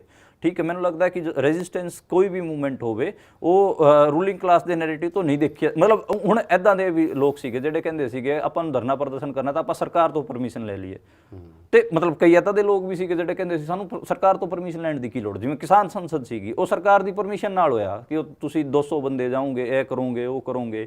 ਜਿਹੜਾ 26 ਜਨਵਰੀ ਨੂੰ ਜਿਹੜਾ ਰੂਟ ਲੈ ਕੇ ਆਏ ਦਿੱਲੀ ਪੁਲਿਸ ਨਾਲ ਜਿਹੜਾ ਤੈਅ ਹੋਇਆ, ਤੇ ਉਹਦੇ 'ਚ ਕੀ ਸੀਗਾ, ਉਹ ਕੀ ਬੌਂਡ ਸਾਈਨ ਕਰਕੇ ਆਏ। ਤੇ ਬਾਅਦ 'ਚ ਮੈਂ ਜਦੋਂ ਸਵਾਲ ਪੁੱਛਿਆ 23 ਜਨਵਰੀ ਤੁਸੀਂ ਪ੍ਰੈਸ ਕਾਨਫਰੰਸ ਦੇਖੋ ਸ਼ਾਮ ਨੂੰ, ਮੈਂ ਸਵਾਲ ਪੁੱਛਿਆ ਕਿ ਤੁਸੀਂ ਇੱਕ ਬੌਂਡ ਤੇ ਸਾਈਨ ਕਰਕੇ ਆਏ ਜਿਹਦੇ 'ਚ ਇਹ ਲਿਖਿਆ ਹੋਇਆ, ਇਹ ਮੁੱਕਰ ਗਏ। ਬਾਅਦ 'ਚ ਦਿੱਲੀ ਪੁਲਿਸ ਨੇ ਮੈਨੂੰ ਉਹ ਬੌਂਡ ਵੀ ਦਿਖਾਇਆ ਕਿ ਇਹ ਬੌਂਡ ਰਿਹਾ, ਬੌਂਡ ਤੇ ਸਾਈਨ ਕਰਕੇ ਆਏ ਸੀ। ਅਗਲੇ ਦਿਨ ਇੰਡੀਅਨ ਐਕਸਪ੍ਰੈਸ, ਦਾ ਹਿੰਦੂ, ਸਾਰਿਆਂ ਦੀ ਹੈਡਲਾਈਨ ਸੀਗੀ ਉਹ ਕਿ ਇਹਨਾਂ ਨੇ ਬੌਂਡ ਸਾਈਨ ਕੀਤਾ ਹੈ ਉਹਨਾਂ ਨਾਲ, ਦਿੱਲੀ ਪੁਲਿਸ ਨਾਲ। ਤੇ ਮਤਲਬ ਮੈਂ ਇਹੀ ਕਹਿ ਰਿਹਾ ਕਿ ਜਦੋਂ ਤੁਸੀਂ ਪਰਮਿਸ਼ਨਾਂ 'ਚ ਪੈ ਜਾਂਦੇ ਹੋ, ਤੁਸੀਂ ਦਿਖਾਵਟੀ, ਜਿਵੇਂ ਅੰਨਾ ਅੰਦੋਲਨ ਪਰ ਮਨਦੀਪ ਐ ਹੁੰਦਾ, ਤੁਸੀਂ ਆਪਾਂ ਬਾਹਰੋਂ, ਤੁਸੀਂ ਜਰਨਲਿਸਟ ਹੋ, ਮੈਂ ਜਰਨਲਿਸਟ, ਆਪਾਂ ਬਾਹਰੋਂ ਦੇਖ ਰਹੇ ਹਾਂ, ਜਿਹੜਾ ਬੰਦਾ ਲੜ ਰਿਹਾ ਹੁੰਦਾ ਹਾਂ, ਉਹਨੂੰ ਜਿਹੜੀ ਸਭ ਤੋਂ ਬੈਸਟ ਪੋਜੀਸ਼ਨ ਲੈਂਦੀ ਹੁੰਦੀ ਹੈ ਕਈ ਵਾਰ ਉਹ ਲੈ ਲੈਂਦਾਗਾ। ਹਾਂ ਬਿਲਕੁਲ। ਮਤਲਬ ਬਾਹਰੋਂ ਬਹਿ ਕੇ ਚੀਜ਼ਾਂ ਆਲੋਚਨਾ ਕਰਨੀ ਤੇ ਸਿਸਟਮ ਨੂੰ ਚਲਾਉਣਾ ਦੋ ਅਲੱਗ ਗੱਲਾਂ ਨੇ। ਮੈਂ ਦੋ ਅਲੱਗ, ਹਾਂ, ਪਰ ਜਿਹੜੇ ਸਿਸਟਮ ਚਲਾ ਰਹੇ ਸੀ ਉਹਨਾਂ ਨੂੰ ਲੱਗਦਾ ਉਹ ਸ਼ਾਇਦ ਬੈਸਟ ਪੋਜੀਸ਼ਨ ਹੈ। ਯਾਰ ਆਪਾਂ ਸੰਕੇਤਕ, ਹੁਣ ਧਰਨਾ ਇਹ ਤਾਂ ਹੈ ਨਹੀਂ ਸੀ ਕੋਈ ਧਰਨਾ ਰੈਵੋਲੂਸ਼ਨ ਹੋ ਰਿਹਾ, ਧਰਨਾ ਤਾਂ ਇਸੇ ਲਈ ਸੀਗਾ ਕਿ ਇੱਕ ਪ੍ਰੋਟੈਸਟ ਹੋ ਰਿਹਾ ਜਿਹਦੇ 'ਚ ਅਸੀਂ ਸਰਕਾਰ ਤੇ ਦਬਾਅ ਬਣਾਉਣਾਗਾ, ਸਾਡੇ ਬਿੱਲ ਵਾਪਸ, ਜਿਹੜੇ ਕਾਲੇ ਬਿੱਲਾਂ ਨੂੰ ਵਾਪਸ ਲੈ ਨਹੀਂ। ਇਹਦੇ 'ਚ ਇੱਕ ਗੱਲ ਹੈ, ਸਰਕਾਰ ਤਾਂ ਪਹਿਲਾਂ ਹੀ ਕਹਿ ਰਹੀ ਸੀ ਕਿ ਤੁਸੀਂ ਬਾਰਡਰ ਕ੍ਰਾਸ ਨਾ ਕਰੋ, ਤੁਹਾਡੇ ਬੰਦੇ ਭੇਜ ਦਿਓ, ਅਸੀਂ ਮੀਟਿੰਗ ਕਰਾ ਦਾਂਗੇ। ਫਿਰ ਤੁਸੀਂ ਬਾਰਡਰ ਕ੍ਰਾਸ ਕਰਕੇ ਦਿੱਲੀ ਕਿਉਂ ਗਏ? ਸਰਕਾਰ ਤਾਂ ਕਹਿ ਰਹੀ ਸੀ ਬਰਾੜੀ ਮੈਦਾਨ ਆ ਜਾਓ, ਫਿਰ ਤੁਸੀਂ ਬਰਾੜੀ ਮੈਦਾਨ ਕਿਉਂ ਨਹੀਂ ਗਏ? ਮਤਲਬ ਸਰਕਾਰ ਦੇ ਅਕੋਰਡਿੰਗ ਤਾਂ ਤੁਸੀਂ ਕੋਈ ਰੈਜ਼ਿਸਟੈਂਸ ਮੂਵਮੈਂਟ ਨਹੀਂ ਚਲਾਣੀ ਹੁੰਦੀ। ਤੇ ਦਬਾਓ ਉਦੋਂ ਤੱਕ ਹੀ ਸਰਕਾਰ। ਬਰਾੜੀ ਕੌਣ ਲੈ ਜਾਣਾ ਚਾਹੁੰਦਾ ਸੀ ਤੁਸੀਂ ਕਹਿੰਦੇ ਹੋ? SKM ਜਗਮੋਹਨ ਲੈ ਜਾਣਾ ਚਾਹੁੰਦਾ ਸੀ, ਜੋਗਿੰਦਰ ਯਾਦਵ ਜੀ, VM ਸਿੰਘ, ਰਾਜੇਵਾਲ, ਡੱਲੇਵਾਲ, ਇਹ ਸਾਰੇ, ਦਰਸ਼ਨਪਾਲ ਵੀ। ਮਤਲਬ ਜਿਹੜੀ SKM ਦੀ ਕਮੇਟੀ ਸੀਗੀ 7 ਮੈਂਬਰੀ ਰਾਸ਼ਟਰੀ ਤਾਲਮੇਲ ਕਮੇਟੀ, ਈਵਨ ਗੁਰਨਾਮ ਸਿੰਘ ਝੜੂਨੀ ਵੀ ਰਾਜੀ ਸੀਗਾ, ਉਹਨੇ ਤਾਂ ਮਤਲਬ ਉੱਥੇ ਰੌਲਾ ਵੀ ਪਾਇਆ। ਰਾਜੇਵਾਲ ਸਟੇਜ ਤੇ ਗਿਆ ਤੇ ਉਹਦਾ ਵਿਰੋਧ ਹੋ ਗਿਆ। ਰਾਜੇਵਾਲ ਨੇ ਅਨਾਉਂਸ ਕਰਤਾ ਸੀ ਹੁਣ ਅਸੀਂ ਬਰਾੜੀ ਮੈਦਾਨ ਜਾਵਾਂਗੇ 27 ਤਰੀਕ ਨੂੰ, ਜਦੋਂ ਇੱਥੇ ਸਿੰਘੂ ਤੇ ਤੇ ਲੋਕਾਂ ਨੇ, ਨੌਜਵਾਨਾਂ ਨੇ ਰੌਲਾ ਪਾਤਾ। ਉਸ ਤੋਂ ਬਾਅਦ ਹੀ ਰਾਜੇਵਾਲ ਨੂੰ ਹੀ ਉੱਥੋਂ ਗਦਾਰ ਕਿਹਾ ਗਿਆ ਤੇ ਇਸ ਕਰਕੇ ਰਾਜੇਵਾਲ ਥੱਲੇ ਸਟੇਜ ਤੋਂ ਗਏ ਨੇ। ਤੇ ਮਤਲਬ ਇੱਕ ਇਹ ਵੀ ਹੈ ਕਿ ਗਦਾਰ ਵਾਲਾ ਟੈਗ ਦੋਨੇ ਪਾਸੇ ਤੁਸੀਂ ਕਹਿੰਦੇ ਹੋ, ਦੇਖੋ ਇਧਰਲੋਂ ਲੱਗਦਾ ਤੇ ਉਧਰੋਂ ਲੱਗਦਾ। ਤੁਸੀਂ ਕਹਿੰਦੇ ਹੋ ਮੋਰਚੇ ਤੋਂ ਲੈ ਗਈ ਸਰਦਾਰ ਨੇ ਗਦਾਰ, ਚਾਹੇ ਇਧਰੋਂ ਗਦਾਰ ਕਹਿ ਦੋ, ਮਤਲਬ ਇੰਨਾ ਸੌਖਾ ਤੇ ਸਸਤਾ ਸ਼ਬਦ ਹੋ ਗਿਆ, ਜਿਹਨੂੰ ਮਰਜ਼ੀ ਕਹਿ ਦੋ। ਕੋਈ ਤੁਹਾਡੇ ਕੋਲ ਕੋਈ ਪ੍ਰਾਇਮਰੀ ਸੋਰਸ ਨਹੀਂ, ਕੋਈ ਗੱਲ ਜਿਹਨੂੰ ਮਰਜ਼ੀ ਕਹੀ ਚਲੋ। ਨਹੀਂ, ਉਸ 'ਚ ਇੱਕ ਦਿੱਕਤ ਇਹ ਹੁੰਦੀ ਹੈ ਕਿ ਮਤਲਬ ਜਦੋਂ ਰਾਜੇਵਾਲ ਨੂੰ ਵੀ ਕਹਿਤਾ ਤੇ ਉਧਰੋਂ ਰਾਜੇਵਾਲ ਹੋਰਾਂ ਨੇ ਵੀ ਇਹਨਾਂ ਨੂੰ ਕਹਿਤਾ, ਉਧਰੋਂ 27 ਨੂੰ ਇਹ ਵੀ ਕਿਹਾ ਗਿਆ, ਸਰਦਾਰ ਨੇ ਗਦਾਰ ਨੇ ਸਾਰੇ ਜਿਹੜੇ ਬਿਲਕੁਲ ਕਿਹਾ ਗਿਆ। ਅਤੇ ਉਹ ਕਿਹਦੀ ਬੋਲੀ ਸੀਗੀ ਉਹ ਸਰ? ਮਤਲਬ ਇਹ ਦੇਖੋ ਜੀ TV, ਆਜ ਤੱਕ, ਇਹ ਸਾਰੇ ਕੀ ਚਲਾ ਰਹੇ ਸੀਗੇ? ਖਾਲਿਸਤਾਨੀ ਝੰਡਾ ਚੜਾਤਾ, ਇਹ ਕਰਤਾ, ਇਹ ਗੱਦਾਰ ਨੇ, ਸਰਦਾਰ ਨਹੀਂ, ਇਹੀ ਕਹਿ ਰਹੇ ਸੀ। ਇਹੀ ਜੇ ਲੀਡਰ ਸਟੇਜ ਤੋਂ ਚੜ੍ਹ ਕੇ ਬੋਲ ਦੂਗਾ ਤੇ ਤੁਹਾਨੂੰ ਕੋਈ ਸ਼ੱਕ ਨਹੀਂ ਹੋਊਗਾ। ਆਪਾਂ ਤੇ ਤੁਸੀਂ ਤੇ ਮੈਂ ਵੀ ਜਰਨਲਿਸਟ ਹਾਂ, ਆਪਾਂ ਨੂੰ ਪਤਾ ਹੈ ਕਿ ਜਰਨਲਿਜ਼ਮ ਇੱਕ ਰੂਲਿੰਗ ਕਲਾਸ ਟੂਲ ਹੈਗਾ, ਰੂਲਿੰਗ ਕਲਾਸ ਵਰਤਦੀ ਹੈ ਜਰਨਲਿਸਟਾਂ ਨੂੰ, ਤੇ ਮੇਨ ਸਟ੍ਰੀਮ ਮੀਡੀਆ ਤੋਂ ਵਰਤਦੀ ਹੈ। ਤੇ ਜੀ ਨਿਊਜ਼ ਜਿਹੜਾ ਉਹਨਾਂ ਦੀ ਗੋਦੀ ਮੀਡੀਆ ਹੈਗੀ ਆ, ਉਹਦੀ ਬੋਲੀ ਜੇ ਆਗੂ ਸਟੇਜ ਤੋਂ ਚੜ੍ਹ ਕੇ ਬੋਲਣਗੇ ਤੁਹਾਨੂੰ ਸ਼ੱਕ ਨਹੀਂ ਹੋਊਗਾ। ਜਦੋਂ ਆਪਾਂ ਉਹਨੂੰ ਚੈੱਕ ਕਰਦੇ ਹਾਂ ਕਿ ਇਹ ਬੋਲੀ ਕਿਉਂ ਬੋਲੀ ਜਾ ਰਹੀ ਹੈ, ਫਿਰ ਪਤਾ ਲੱਗਦਾ ਕਿ ਐਚਐਮ ਦਾ ਵੀ ਫੋਨ ਆਇਆ, ਰਾਜਨਾਥ ਸਿੰਘ ਦਾ ਵੀ ਫੋਨ ਆਇਆ, ਹੋਰ ਬਾਕੀ ਜਿਹੜੇ ਸੈਕਟਰੀਆਂ ਦੇ, ਏਜੰਸੀਆਂ ਦੇ, ਰਾਅ ਦੇ ਚੀਫ ਦੇ, ਇਹਨਾਂ ਦੇ ਵੀ ਫੋਨ ਆ ਰਹੇ ਸੀਗੇ ਤੇ ਉਹ ਜਿਹੜੀ ਚੀਜ਼ ਸਮਝਾਉਣ ਦੀ ਕੋਸ਼ਿਸ਼ ਕਰ ਰਹੇ ਸੀ ਉਹ ਇਸ ਸਟੇਜ ਤੋਂ ਜਾ ਕੇ ਬੋਲ ਰਹੇ ਸੀ। ਇਟ ਮੀਨਸ ਮਤਲਬ ਤੁਸੀਂ ਚਾਹੇ ਤਾਂ ਕੌਨਸ਼ੀਅਸਲੀ ਚੀਜ਼ਾਂ ਨੂੰ ਤੁਸੀਂ ਸਮਝ ਨਹੀਂ ਪਾ ਰਹੇ ਸੀਗੇ, ਤੁਹਾਡੀ ਕੈਪੈਸਿਟੀ ਨਹੀਂ ਸੀ ਪਰ ਇੰਨੀ। ਪੋਜੀਸ਼ਨ ਵੀ ਤਾਂ ਸੀ ਮਨਦੀਪ, ਤੁਹਾਨੂੰ ਵੀ ਹਾਂ, ਮੈਂ ਪਤਾ ਇਹ ਕਹਿ ਹੈਗਾ, ਰਿਹਾ। ਉੱਥੇ ਇੱਕ ਕਾਮਰੇਡਾਂ ਦਾ ਗਰੁੱਪ ਸੀ, ਇੱਕ ਖਾਲਿਸਤਾਨ ਨੂੰ ਸਪੋਰਟ ਕਰਨ ਵਾਲੇ ਬੰਦੇ ਵੀ ਸੀਗੇ। ਤਾਂ ਕਾਮਰੇਡਾਂ ਤੇ ਖਾਲਿਸਤਾਨੀਆਂ ਦੀ ਪਹਿਲੇ ਦਿਨੋਂ ਲੜਾਈ ਰਹੀ ਆ ਪੰਜਾਬ 'ਚ 84 ਦੇ ਟਾਈਮ, ਜਿਨ੍ਹਾਂ ਨੇ ਇਹ ਗੱਲਾਂ ਕਹੀਆਂ ਉਹ ਰਹੀ ਆ, ਉਹਦੀ ਵੀ ਤਾਂ ਰਿਫਲੈਕਸ਼ਨ ਹੋ ਸਕਦੀ ਹੈ ਕਿ ਅੱਜ ਮੌਕਾ ਮਿਲਿਆ। ਦੇਖੋ ਜਦੋਂ ਮੌਕਾ ਮਿਲਦਾ ਪੋਲਿਟਿਕਸ ਵਾਲਾ ਕਹਿੰਦਾ ਮੈਨੂੰ ਮੌਕਾ ਮਿਲਿਆ ਮੈਂ ਸਾਰਿਆਂ ਨੂੰ ਰਗੜਦਾ, ਅੱਜ ਮੇਰੇ ਕੋਲ ਸਟੇਜ ਆ ਗਈ। ਜਦੋਂ ਦੂਜੇ ਨੂੰ ਮੌਕਾ ਮਿਲਦਾ ਦੂਜਾ ਕਹਿੰਦਾ ਅਸੀਂ ਰਗੜ ਦਿੰਦੇ ਹਾਂ। ਇਹ ਤਾਂ ਪੋਲਿਟਿਕਸ 'ਚ ਆਮ ਹੀ ਹੁੰਦਾ ਨਾ। ਪਰ ਫਿਰ ਵੀ ਪੋਲੀਟੀਕਲ ਪੋਜੀਸ਼ਨਾਂ ਤੇ ਗੱਲ ਹੁੰਦੀ ਹੈ, ਮਤਲਬ ਇਹ ਐਂ ਮਤਲਬ ਮਦਾਰੀ ਵਾਲਾ ਖੇਡ ਨਹੀਂ ਹੈਗਾ ਕਿ ਤੁਸੀਂ ਇੱਕ ਦੂਜੇ ਨੂੰ ਗਾਲਾਂ ਹੀ ਕੱਢੀ ਜਾਓ ਜਾਂ ਫਿਰ ਐਂਟਰਟੇਨ ਕਰੀ ਜਾਓ। ਜਾਂ ਤੁਹਾਨੂੰ ਲੱਗਦਾ ਮਾਸ ਮੂਵਮੈਂਟ ਦੇ ਅੰਦਰ ਘੱਟੋ ਘੱਟ ਤੁਸੀਂ ਜਦੋਂ ਲੜਦੇ ਹੋ ਤਾਂ ਉਹ 'ਚ ਬਹੁਤ ਸਾਰੀਆਂ ਧਰਾਵਾਂ ਹੋ ਸਕਦੀਆਂ ਨੇ, ਤੁਹਾਨੂੰ ਇੱਕ ਸਾਂਝੇ ਮਸਲੇ ਦੇ ਉੱਤੇ ਅੱਗੇ ਵਧਣਾ ਹੁੰਦਾ ਹੈਗਾ। ਯੂਨਾਈਟਿਡ ਫਰੰਟ ਦੀ ਪੋਲਿਟਿਕਸ ਵੀ ਇਹੀ ਹੁੰਦੀ ਹੈ ਕਿ ਤੁਸੀਂ ਆਪਦੀਆਂ ਚੀਜ਼ਾਂ ਨੂੰ ਛੱਡ ਦਿਓ, ਚਾਹੇ ਤੁਹਾਡੀ ਕੋਈ ਮਰਜ਼ੀ ਧਾਰਾ, ਆਪਦੀ ਵਿਚਾਰਧਾਰਾ ਰੱਖੋ, ਪਰ ਕੋਸ਼ਿਸ਼ ਕਰੋ ਕਿ ਆਪਦੀ ਪੋਜੀਸ਼ਨ ਛੱਡ ਕੇ ਵੀ ਗੱਲ ਕਰੋ, ਤਾਂ ਹੀ ਤੁਸੀਂ ਅੱਗੇ ਵਧ ਸਕਦੇ ਹੋ। ਨਹੀਂ ਤਾਂ ਫਿਰ ਸਾਰੇ ਆਪਦੀਆਂ ਪੋਜੀਸ਼ਨਾਂ ਲੈ ਜਾਣਗੇ, 1 ਇੰਚ ਵੀ ਅੱਗੇ ਨਹੀਂ ਤੁਰਿਆ ਜਾਓ। ਯੂਨਾਈਟਿਡ ਫਰੰਟ ਦੀ ਪੋਲਿਟਿਕਸ ਜਿਹਨੂੰ ਕਹਿੰਦੇ ਆ ਰੈਜ਼ਿਸਟੈਂਸ ਮੂਵਮੈਂਟ 'ਚ, ਉਹ ਇਹਨੂੰ ਵੀ ਕਹਿੰਦੇ ਆ। ਮਾਓ ਦਾ ਵੀ ਤੁਸੀਂ ਪੜ੍ਹ ਲਓ ਯੂਨਾਈਟਿਡ ਫਰੰਟ 'ਚ, ਕਿ ਯੂਨਾਈਟਿਡ ਫਰੰਟ 'ਚ ਕਿਵੇਂ ਅੱਗੇ ਤੁਰੋਗੇ ਤੁਸੀਂ, ਜਾਂ ਫਿਰ ਦੂਜੇ ਹੋਰਾਂ ਨੇ ਵੀ ਬਹੁਤ ਲਿਖਿਆ ਯੂਨਾਈਟਿਡ ਫਰੰਟ ਦੀ ਪੋਲਿਟਿਕਸ ਤੇ ਮੇਰਾ ਇਹ ਹੈ ਕਿ ਯੂਨਾਈਟਿਡ ਫਰੰਟ ਦੀ ਜਦੋਂ ਪੋਲਿਟਿਕਸ ਚੱਲਦੀ ਹੈ ਉਦੋਂ ਮਤਲਬ ਠੀਕ ਹੈ ਕਿ ਤੁਸੀਂ ਇਕੱਠੇ ਬਹਿ ਕੇ ਇੱਕ ਫੈਸਲਾ ਲੈਣਾ, ਪਰ ਉਹ ਜੇ ਫੈਸਲਾ ਸਟੇਟ ਉਹਨੂੰ ਪ੍ਰਭਾਵਿਤ ਕਰ ਰਹੀ ਹੈ ਫਿਰ ਉਹ ਮੈਨੂੰ ਠੀਕ ਨਹੀਂ ਲੱਗਦਾ। ਮੈਂ ਬਾਰ-ਬਾਰ ਦੁਬਾਰਾ ਇਹ ਕਹਿ ਰਿਹਾ ਕਿ ਤੁਹਾਨੂੰ ਕੀ ਲੱਗਦਾ ਹੁਣ ਬੂਟਾ ਸਿੰਘ ਬੁਰਜਗਿੱਲ ਨੂੰ ਹੀ ਸਭ ਤੋਂ ਵੱਡਾ ਵਿਲਨ ਬਣਾ ਕੇ ਪੇਸ਼ ਕਰਤਾ? ਖਾਲੀ ਬੂਟਾ ਸਿੰਘ ਬੁਰਜਗਿੱਲ ਜਾਂ ਹੋਰ ਵੀ ਲੋਕ, ਜਾਂ ਜਗਮੋਹਨ ਨੂੰ ਕਰਤਾ, ਹੋਰ ਵੀ ਲੋਕ। ਮੈਨੂੰ ਇਹ ਲੱਗਦਾ ਕਿ ਸਾਰਿਆਂ ਦੀ ਪੋਲੀਟੀਕਲ, ਜਿਵੇਂ ਪੰਜਾਬ 'ਚ ਕੀ ਹੁੰਦਾ ਹੈ, ਪੰਜਾਬ ਇਹ ਮੇਰੀ ਸ਼ਿਕਾਇਤ ਵੀ ਹੈ ਮਤਲਬ ਪੰਜਾਬੀਆਂ ਤੋਂ, ਕਿ ਪੰਜਾਬੀ ਨਾ ਇਮੋਸ਼ਨਲ ਨੇ, ਉਹ ਚੀਜ਼ਾਂ ਨੂੰ ਨਾ ਮਤਲਬ ਕੋਈ ਆਗੂ ਆ ਕੇ ਇਹ ਬੋਲ ਦੂਗਾ ਦੇਖੋ ਅਸੀਂ ਮਾਵਾਂ ਦੇ ਪੁੱਤ ਨਹੀਂ ਮਰਾਉਣੇ, ਉਹਦਾ ਨਾ ਪੋਲੀਟੀਕਲ ਪੋਜੀਸ਼ਨ ਕਿਹੜੀ ਪੋਲੀਟੀਕਲ ਪੋਜੀਸ਼ਨ ਤੋਂ ਉਹ ਬੋਲ ਰਿਹਾ ਉਹ ਨਹੀਂ ਦੇਖਦੇ, ਬਲਕਿ ਉਹਦੇ ਸੁਰਾਂ 'ਚ ਸੁਰ ਮਿਲਾਉਣ ਲੱਗ ਜਾਂਦੇ ਨੇ। ਮੈਂ ਇਹ ਕਹਿ ਰਿਹਾ ਕਿ ਸਾਰਿਆਂ ਦੀ ਪੋਲੀਟੀਕਲ ਪੋਜੀਸ਼ਨਾਂ ਹੁੰਦੀਆਂ ਨੇ, ਜਿਹੜਾ ਵੀ ਆਗੂ ਹੁੰਦਾ ਉਹ ਆਪਣੀ ਪੋਲੀਟੀਕਲ ਪੋਜੀਸ਼ਨ ਤੋਂ ਹੀ ਬੋਲਦਾ, ਉਹ ਕਿ ਕਿਵੇਂ ਅੰਦੋਲਨ ਨੂੰ ਦੇਖਦਾ, ਤੇ ਇਹ ਫੜਨ ਦੀ ਲੋੜ ਹੁੰਦੀ ਹੈ। ਪੋਲੀਟੀਕਲ ਨੁਕਤਾ ਜੇ ਤੁਸੀਂ ਨਹੀਂ ਫੜ ਪਾਓਗੇ ਤੇ ਤੁਹਾਨੂੰ ਚੀਜ਼ਾਂ ਸਮਝ ਆਉਣੀਆਂ ਬੰਦ ਹੋ ਜਾਣਗੀਆਂ। 26 ਨੂੰ ਤੁਸੀਂ ਇਹ ਕਿਹਾ ਕਿ 26 ਨੂੰ ਕੁਝ ਲਿਸਟਾਂ ਵੀ ਦਿੱਤੀਆਂ ਗਈਆਂ ਸੀਗੀਆਂ ਕਿ 26 ਨੂੰ ਆਹ ਨੌਜਵਾਨ ਫੜੇ ਜਾਣ, ਬਿਲਕੁਲ ਦਿੱਤੀਆਂ। ਜਿਵੇਂ ਆਪਣਾ ਇਹ ਅੰਬਾਲੇ ਵਾਲਾ ਸੀ ਮੁੰਡਾ ਨਵਦੀਪ, ਅਮਰਜੀਤ ਦੀ ਸੀਗੀ, ਮਨਦੀਰ ਸਿੰਘ ਦੀ ਸੀਗੇ, ਹੋਰ ਵੀ ਕਈ ਨਾਂ ਸੀਗੇ, ਲੱਖੇ ਦਾ ਨਾਂ ਸੀਗਾ, ਕਿ ਇਹਨਾਂ ਨੂੰ ਫੜ ਕੇ ਅੰਦਰ ਦਿਓ। ਹਾਂ, ਇਹਨਾਂ ਨੂੰ ਫੜ ਕੇ ਅੰਦਰ ਦਿਓ। ਪੁਲਿਸ ਵਾਲਿਆਂ ਨੂੰ ਲਿਸਟ ਦਿੱਤੀ ਗਈ ਹੈ?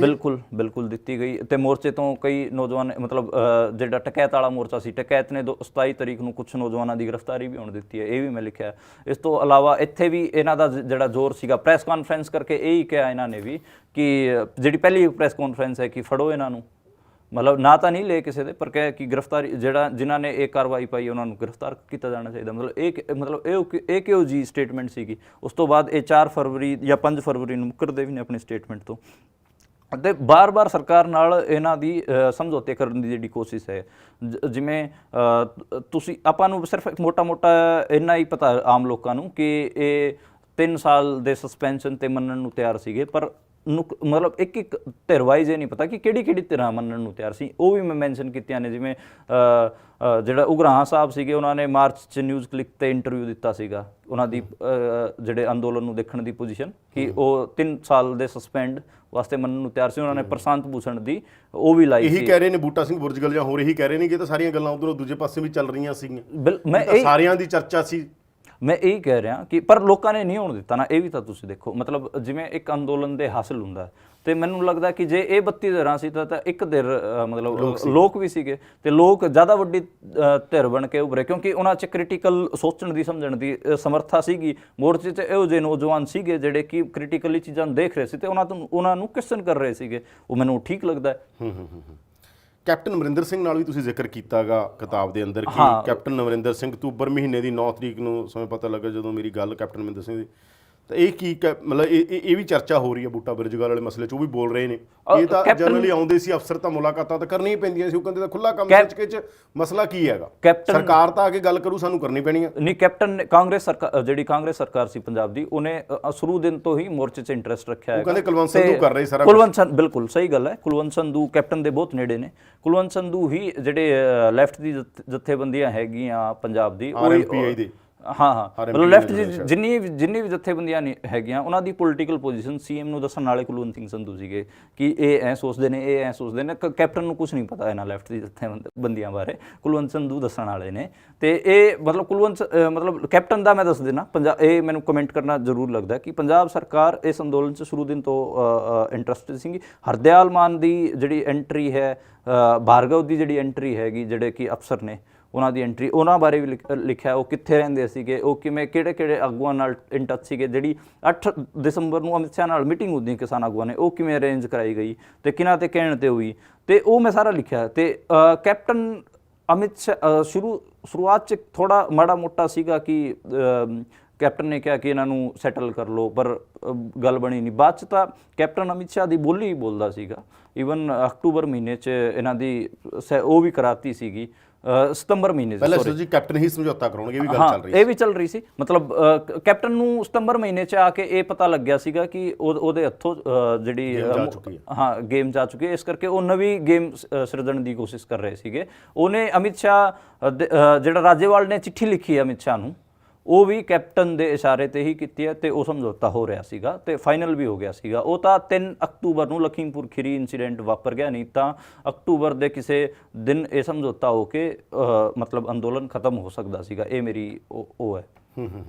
ਅੱਛਾ, ਇਹ ਆਪਾਂ ਕਿਵੇਂ ਮੰਨੀਏ ਹੁਣ ਆਉਣ ਵਾਲੇ ਦਿਨਾਂ 'ਚ? ਤੁਸੀਂ ਇਹ ਮੰਨ ਰਹੇ ਹੋਗੇ ਕਿ ਕੱਲਾ ਗੱਲ ਬੂਟਾ ਬੁਰਜਗਲ ਤੇ ਨਹੀਂ ਰੁਕੂਗੀ, ਆਉਣ ਵਾਲੇ ਦਿਨਾਂ ਦੇ ਅੰਦਰ ਜਿਹੜਾ ਇਹ ਰਾਮ ਰੌਲਾ ਪਿਆ ਹੈਗਾ BKU ਡਕੌਂਦਾ 'ਚ, ਇਹ ਰਾਮ ਰੌਲਾ ਹੋਰ ਜਥੇਬੰਦੀਆਂ ਦਾ ਹਿੱਸਾ ਬਣ ਸਕਦਾ? ਕੋਈ ਪੈਸੇ ਦੇ ਲੈਣ ਦੇਣ ਨੂੰ ਵੀ ਤੁਸੀਂ ਲੈ ਕੇ ਕਹਿੰਦੇ ਹੋ ਕਿ ਬਹੁਤ ਸਾਰੇ ਲੀਡਰਾਂ ਕੋਲੇ ਪੈਸਾ ਰਹਿ ਗਿਆ, ਕਰੋੜਾਂ ਰੁਪਈਆ ਤੁਸੀਂ ਕਹਿੰਦੇ ਹੋ? ਬਿਲਕੁਲ, ਉਹ ਕਰੋੜਾਂ ਰੁਪਈਆ ਦਾ ਕੋਈ ਹਿਸਾਬ ਕਿਤਾਬ ਨਹੀਂ ਹੋਇਆਗਾ। ਮੈਂ ਇਹ ਕਹਿ ਰਿਹਾ, ਮਤਲਬ ਮੇਰਾ ਇਹ ਮੰਨਣਾ ਹੈ ਕਿ ਮਤਲਬ ਇਹ ਉਦੋਂ ਵੀ ਹੁੰਦਾ ਸੀਗਾ ਕਿ ਹਿਸਾਬ ਦਿਓ ਆਮ ਹੀ ਚੱਲਦਾ ਸੀ, ਆਮ ਚੱਲਦਾ ਜਦੋਂ ਦੀ ਗੱਲ ਨਾ, ਤਾਂ ਗੱਲ ਚੱਲਦੀ ਸੀ। ਡੱਲੇਵਾਲ ਨੇ ਰੋ ਕੇ ਵੀ ਵੀਡੀਓ ਜਾਰੀ ਕੀਤੀ ਹੈ, ਤੇ ਮਤਲਬ ਡੱਲੇਵਾਲ ਨੇ ਕਿਹਾ ਸੀ ਦਿਓ ਨਾ ਸਾਰਾ ਹਿਸਾਬ। ਇੱਕ ਤਾਂ ਮਤਲਬ ਪੰਜਾਬੀਆਂ ਨੇ ਅਥਾਹ ਪੈਸਾ ਇਸ ਅੰਦੋਲਨ ਤੇ ਖਰਚਿਆ ਹੈਗਾ, ਮੋਰਚੇ ਤੇ ਪੈਸਾ ਵੀ ਆਇਆ ਹੈਗਾ, ਤੇ ਬੜੇ ਜਿੰਨੇ ਵੀ ਕੀ ਲੀਡਰ ਸੀਗੇ, ਕੁੰਜੀਗਤ ਜਿਹੜੇ ਆਗੂ ਹੁੰਦੇ, ਮੇਨ ਲੀਡਰਸ, ਉਹਨਾਂ ਕੋਲ ਪੈਸੇ ਵੀ ਸੀਗੇ। ਮਤਲਬ ਤੁਸੀਂ ਮੈਂ ਨਾਮ ਲੈ ਕੇ ਹੀ ਕਹਿ ਦਿੰਦਾ ਕਿ ਮਤਲਬ ਡੱਲੇਵਾਲ, ਹਰਮੀਤ ਕਾਦੀਆਂ ਤੇ ਰਾਜੇਵਾਲ ਦਾ ਮਤਲਬ ਇਹਦੇ ਤੇ ਤਾਂ ਪੈਸੇ ਵਾਲਾ ਤਾਂ ਨਹੀਂ ਲੱਗਦਾ, ਪਰ ਪੈਸੇ ਦਾ ਇਹਦਾ ਵੀ ਮਤਲਬ ਜਿੰਨੇ ਵੀ ਹਿਸਾਬ ਕਿਤਾਬ ਇਹ ਦਿਖਦੇ ਸਾਰੇ, ਹਾਂ ਮਤਲਬ ਇਹ ਸਾਰੇ, ਹਾਂ ਮਤਲਬ ਜਿੰਨੇ ਵੀ ਕੀ ਲੀਡਰ ਸੀਗੇ, 8-9 ਜਣੇ ਸੀਗੇ, ਪੈਸਿਆਂ ਦਾ ਇਹਨਾਂ ਦਾ ਹਿਸਾਬ ਹੈਗਾ। ਤੇ ਹਜੇ ਦਿੱਤਾ ਨਹੀਂ ਇਹਨਾਂ ਨੇ। ਮਤਲਬ ਇੱਕ ਵਾਰ ਮੀਟਿੰਗ ਹੋਈ ਹੈ, ਉਹਦੇ 'ਚ ਕੱਚਾ ਪੱਕਾ ਦੇਣ ਦੀ ਕੋਸ਼ਿਸ਼ ਹੋਈ ਹੈ, ਲੇਕਿਨ ਉਹਦੇ 'ਚ ਬਹੁਤ ਵੱਡਾ ਹਿਸਾਬ ਇਹ ਨਹੀਂ ਦੇ ਪਾਏ। ਮਤਲਬ ਈਵਨ ਸਾਊਂਡ ਵਾਲੇ ਤੇ ਹਿਸਾਬ ਤੇ ਵੀ ਰੋਲਾ ਪਿਆ, IT ਸੈੱਲ ਵਾਲੇ ਜਿਹੜਾ ਹਿਸਾਬ ਕਿਤਾਬ ਸੀਗਾ ਉਹਦੇ ਤੇ ਵੀ ਰੋਲਾ ਪਿਆ, ਹੋਰ ਵੀ ਕਈ ਹੈਗੇ। ਮਤਲਬ ਕੈਸ਼ ਤਾਂ ਬਹੁਤ ਜ਼ਿਆਦਾ ਆਮਦ ਹੋਈ ਮੋਰਚੇ ਤੇ। ਇਹ ਤਾਂ ਪੈ ਰਿਹਾ ਹੈ ਜਥੇਬੰਦੀਆਂ 'ਚ। ਅਕਾਊਂਟ ਵੀ ਸੀ ਕੋਈ, ਮਤਲਬ ਅਕਾਊਂਟ ਸੀ ਕੋਈ ਮਤਲਬ ਮੋਰਚੇ ਦਾ? ਹਾਂ, ਕਈ ਲੋਕਾਂ ਨੇ ਅਕਾਊਂਟ ਸ਼ੇਅਰ ਕੀਤੇ ਹੋਏ ਸੀਗੇ ਆਪਦੇ। ਤੇ ਮੋਰਚੇ ਦਾ ਤਾਂ ਕੋਈ ਅਕਾਊਂਟ ਨਹੀਂ ਸੀ। ਮੈਂ ਤਾਂ ਕਦੇ ਸੁਣਿਆ ਨਹੀਂ ਮੋਰਚੇ ਦਾ ਮੈਂ ਵੀ ਕੈਸ਼ ਹੀ ਦਿੰਦੇ ਸੀ ਆਮ ਤੌਰ ਤੇ ਕੈਸ਼ ਹੀ ਚੱਲਦਾ ਸੀਗਾ। ਤੇ ਦੂਜਾ ਇੱਕ ਇਹ ਵੀ ਗੱਲ ਹਾਈਲਾਈਟ ਕਰਨ ਵਾਲੀ ਹੈਗੀ ਆ ਕਿ ਜਥੇਬੰਦੀਆਂ 'ਚ ਮਤਲਬ ਬਹੁਤ ਸਾਰੀ ਜਥੇਬੰਦੀਆਂ 'ਚ ਇਹ ਚੱਲ ਰਿਹਾ ਕਿ ਜਿਹੜੀ ਵੱਡੀ ਜਥੇਬੰਦੀਆਂ ਸੀ ਕਿ ਉਹ ਉਹਨਾਂ ਦੇ ਆਗੂ ਮੈਨੂਪੂਲੇਟਿਵ ਕਿਉਂ ਸੀ, ਤੇ ਉਹਨਾਂ ਦੇ ਰੋਲੇ ਮਤਲਬ ਤੁਸੀਂ ਡਕੌਂਦਾ ਹੀ ਦੇਖ ਰਹੇ ਹੋ।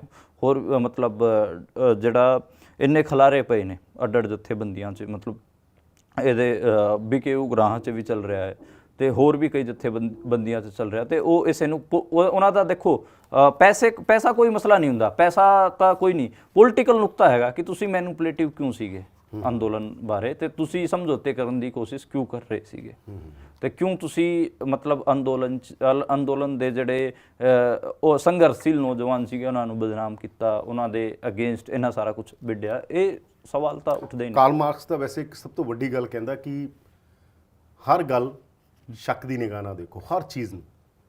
ਮਤਲਬ ਮੈਂ ਕਾਰਲ ਮਾਰਕਸ ਇਹ ਗੱਲ ਕਹਿੰਦਾ ਕਿ ਹਰ ਗੱਲ, ਪਰ ਪੰਜਾਬ 'ਚ ਜੋ ਤੁਹਾਡੀ ਕਿਤਾਬ ਆਈ, ਲੈਫਟ ਦੇ ਕੁਝ ਲੋਕਾਂ ਨੂੰ ਲੱਗਿਆ, ਜਿਹੜੇ ਕਹਿੰਦੇ ਆਲੋਚਨਾਤਮਕ ਅਧਿਐਨ ਸਭ ਤੋਂ ਜ਼ਿਆਦਾ ਵੱਡੀ ਗੱਲ ਮੰਨੀ ਜਾਂਦੀ ਹੈਗੀ, ਮਾਰਕਸਿਜ਼ਮ 'ਚ ਤਾਂ ਸਭ ਤੋਂ ਮੇਨ ਗੱਲ ਮੰਨੀ ਜਾਂਦੀ ਹੈ ਨਾ ਇਹ, ਕਿ ਪੂਰਾ ਜਿਹੜਾ ਦਵੰਦਵਾਦ, ਸਾਰੀ ਜਿਹੜੀ ਹਿਸਟੋਰੀਕਲ ਮਟੀਰੀਅਲਿਜ਼ਮ ਦੀ ਗੱਲ ਹੁੰਦੀ ਉਹ ਸਾਰੀ ਇਹਦੇ ਤੇ ਖੜੀ ਹੈ। ਪਰ ਉਹਨੂੰ ਤੁਹਾਡੀ ਕਿਤਾਬ ਤੇ ਬਹੁਤ ਇਤਰਾਜ਼ ਹੋਇਆ। ਉਹਨਾਂ ਨੂੰ ਇਤਰਾਜ਼ ਹੋਇਆ ਕਿ ਇਹ ਆਲੋਚਨਾਤਮਕ ਕਿਤਾਬ ਕਿਉਂ ਲਿਖੀ ਗਈ ਹੈ, ਆਲੋਚਨਾਤਮਕ ਕਿਤਾਬ ਨਹੀਂ ਲਿਖੀ ਜਾਣੀ ਚਾਹੀਦੀ ਸੀ, ਇਹ ਤਾਂ ਕਿਸੇ ਦੇ ਕਹੇ ਤੇ, ਤੁਹਾਡੀ ਕਿਤਾਬ ਵੀ ਸ਼ਾਇਦ ਪਤਾ ਨਹੀਂ ਏਜੰਸੀਆਂ ਦੇ ਕਹੇ ਤੇ ਲਿਖ ਦਿੱਤੀ ਗਈ ਹੈ, ਸ਼ਾਇਦ ਤੁਹਾਡੇ ਖਿਲਾਫ ਬੜਾ ਵੱਡਾ ਪ੍ਰਚਾਰ ਦਿੱਲੀ ਤੱਕ ਜਾ ਕੇ ਕੀਤਾ ਗਿਆ। ਹਾਂ ਬਿਲਕੁਲ, ਇੱਕ ਪੰਜਾਬ ਦੇ ਜਰਨਲਿਸਟ ਦਿੱਲੀ ਗਏ, 7-8 ਦਿਨ ਰਹੇ ਉੱਥੇ, ਤੇ ਜਿੱਥੋਂ ਵੀ ਮੈਨੂੰ ਕੰਮ ਮਿਲਦਾ ਹੈਗਾ ਪੱਤਰਕਾਰਿਤਾ ਦਾ, ਸਾਰੇ ਅਦਾਰਿਆਂ 'ਚ ਗਏ ਤੇ ਇਹਨੂੰ ਕੰਮ ਨਾ ਦਿਓ। ਹਾਂ, ਇਹਨੂੰ ਕੰਮ ਨਾ ਦਿਓ ਕਿ ਇਹ ਤਾਂ ਦੇਖੋ ਜੀ, ਇਹ ਤਾਂ ਕਿਤਾਬ ਅਮਿਤ ਸ਼ਾਹ ਨੇ ਬੈਠ ਕੇ ਲਿਖਵਾਈ ਹੈ। ਫਿਰ ਮੈਂ ਹੱਸਦਾ ਵੀ ਰਿਹਾ ਕਿ ਅਮਿਤ ਸ਼ਾਹ ਦੇ ਕੋਲ ਇੰਨਾ ਟਾਈਮ ਹੈਗਾ ਕਿ ਉਹ ਮੇਰੇ ਤੋਂ ਕਿਤਾਬ ਲਿਖਵਾਉਣਗੇ। ਦੂਜੀ ਗੱਲ, ਕਿਉਂਕਿ ਤੁਹਾਡੀ ਕਿਤਾਬ ਵਾਲੀਆਂ ਸਾਰੀਆਂ ਗੱਲਾਂ ਸੱਚ ਹੋਈ ਜਾਂਦੀਆਂ ਨੇ, ਉਲਟੇ ਪਾਸੇ ਤੁਸੀਂ ਦੇਖੋ, ਮਤਲਬ ਬਿਲਕੁਲ ਇਹ ਤਾਂ ਜੋ ਤੁਸੀਂ ਲਿਖ ਰਹੇ ਹੋ ਉਹ ਗੱਲ ਸਾਹਮਣੇ ਆ ਗਈ, ਉਹ ਗੱਲ ਤੇ ਰੌਲਾ ਪੈ ਗਿਆ, ਉਹ ਸਾਰੀ ਹੋ ਗਈ, ਉਹ ਸਾਰੀ ਹੁਣ ਪਬਲਿਕ ਵੀ ਹੋ ਰਹੀਆਂ ਨੇ। ਤੇ ਦੂਜਾ ਇਹ ਵੀ ਹੈ ਕਿ ਮਤਲਬ ਕਿਸੇ ਦੀ ਨਲਾਇਕੀਆਂ ਨੂੰ ਲੁਕਾਉਣ ਦੀ ਮਤਲਬ ਸਮਰੱਥਾ ਪੱਤਰਕਾਰਾਂ 'ਚ ਨਹੀਂ ਹੁੰਦੀ। ਉਹ ਜਿਹੜੇ ਬੰਦੇ ਨਲਾਇਕੀਆਂ ਕਰਦੇ ਨੇ ਉਹ ਤਾਂ ਪੱਤਰਕਾਰ ਤਾਂ ਵਿਚਾਰੇ ਉਹਨੂੰ ਰਿਪੋਰਟ ਹੀ ਕਰਦੇ ਨੇ। ਸਾਡੀ ਇੰਨੀ ਸਫਰ। ਅਤੇ ਦੂਜਾ ਇਹ ਗੱਲ ਹੈ ਕਿ ਇਹ ਕਿਤਾਬ ਤਾਂ ਹੋਮ ਮਿਨਿਸਟਰੀ ਦੇ ਕੰਮ ਆਊਗੀ, ਇਹਦੇ ਕੰਮ ਆਊਗੀ, ਉਹਦੇ ਕੰਮ ਆਊਗੀ। ਉਹਨਾਂ ਨੂੰ ਸਾਰਿਆਂ ਨੂੰ ਪਤਾ ਹੈ ਇਹਨਾਂ ਬਾਰੇ, ਉਹਨਾਂ ਦੇ ਅੱਗੇ ਤਾਂ ਇਹਨਾਂ ਨੇ ਸਾਰਾ ਕੁਝ ਕੀਤਾ, ਆਲਰੇਡੀ ਪਤਾ ਸਟੇਟ ਨੂੰ ਸਾਰਾ। ਬਲਕਿ ਇਹ ਤਾਂ ਲੋਕਾਂ ਨੂੰ ਨਹੀਂ ਪਤਾ ਸੀਗਾ, ਜਿਹੜਾ ਕਿ ਇਸੇ ਕਰਕੇ ਪੱਤਰਕਾਰ ਕੋਸ਼ਿਸ਼ ਕਰਦਾ ਹੈ ਕਿ ਉਹ ਕੋਈ ਵੀ ਚੀਜ਼ ਦੇਖਦਾ ਉਹਨੂੰ ਲਿਖੇ, ਤਾਂ ਕਿ ਲੋਕਾਂ ਨੂੰ ਵੀ ਚੀਜ਼ਾਂ ਬਾਰੇ ਪਤਾ ਚੱਲੇ।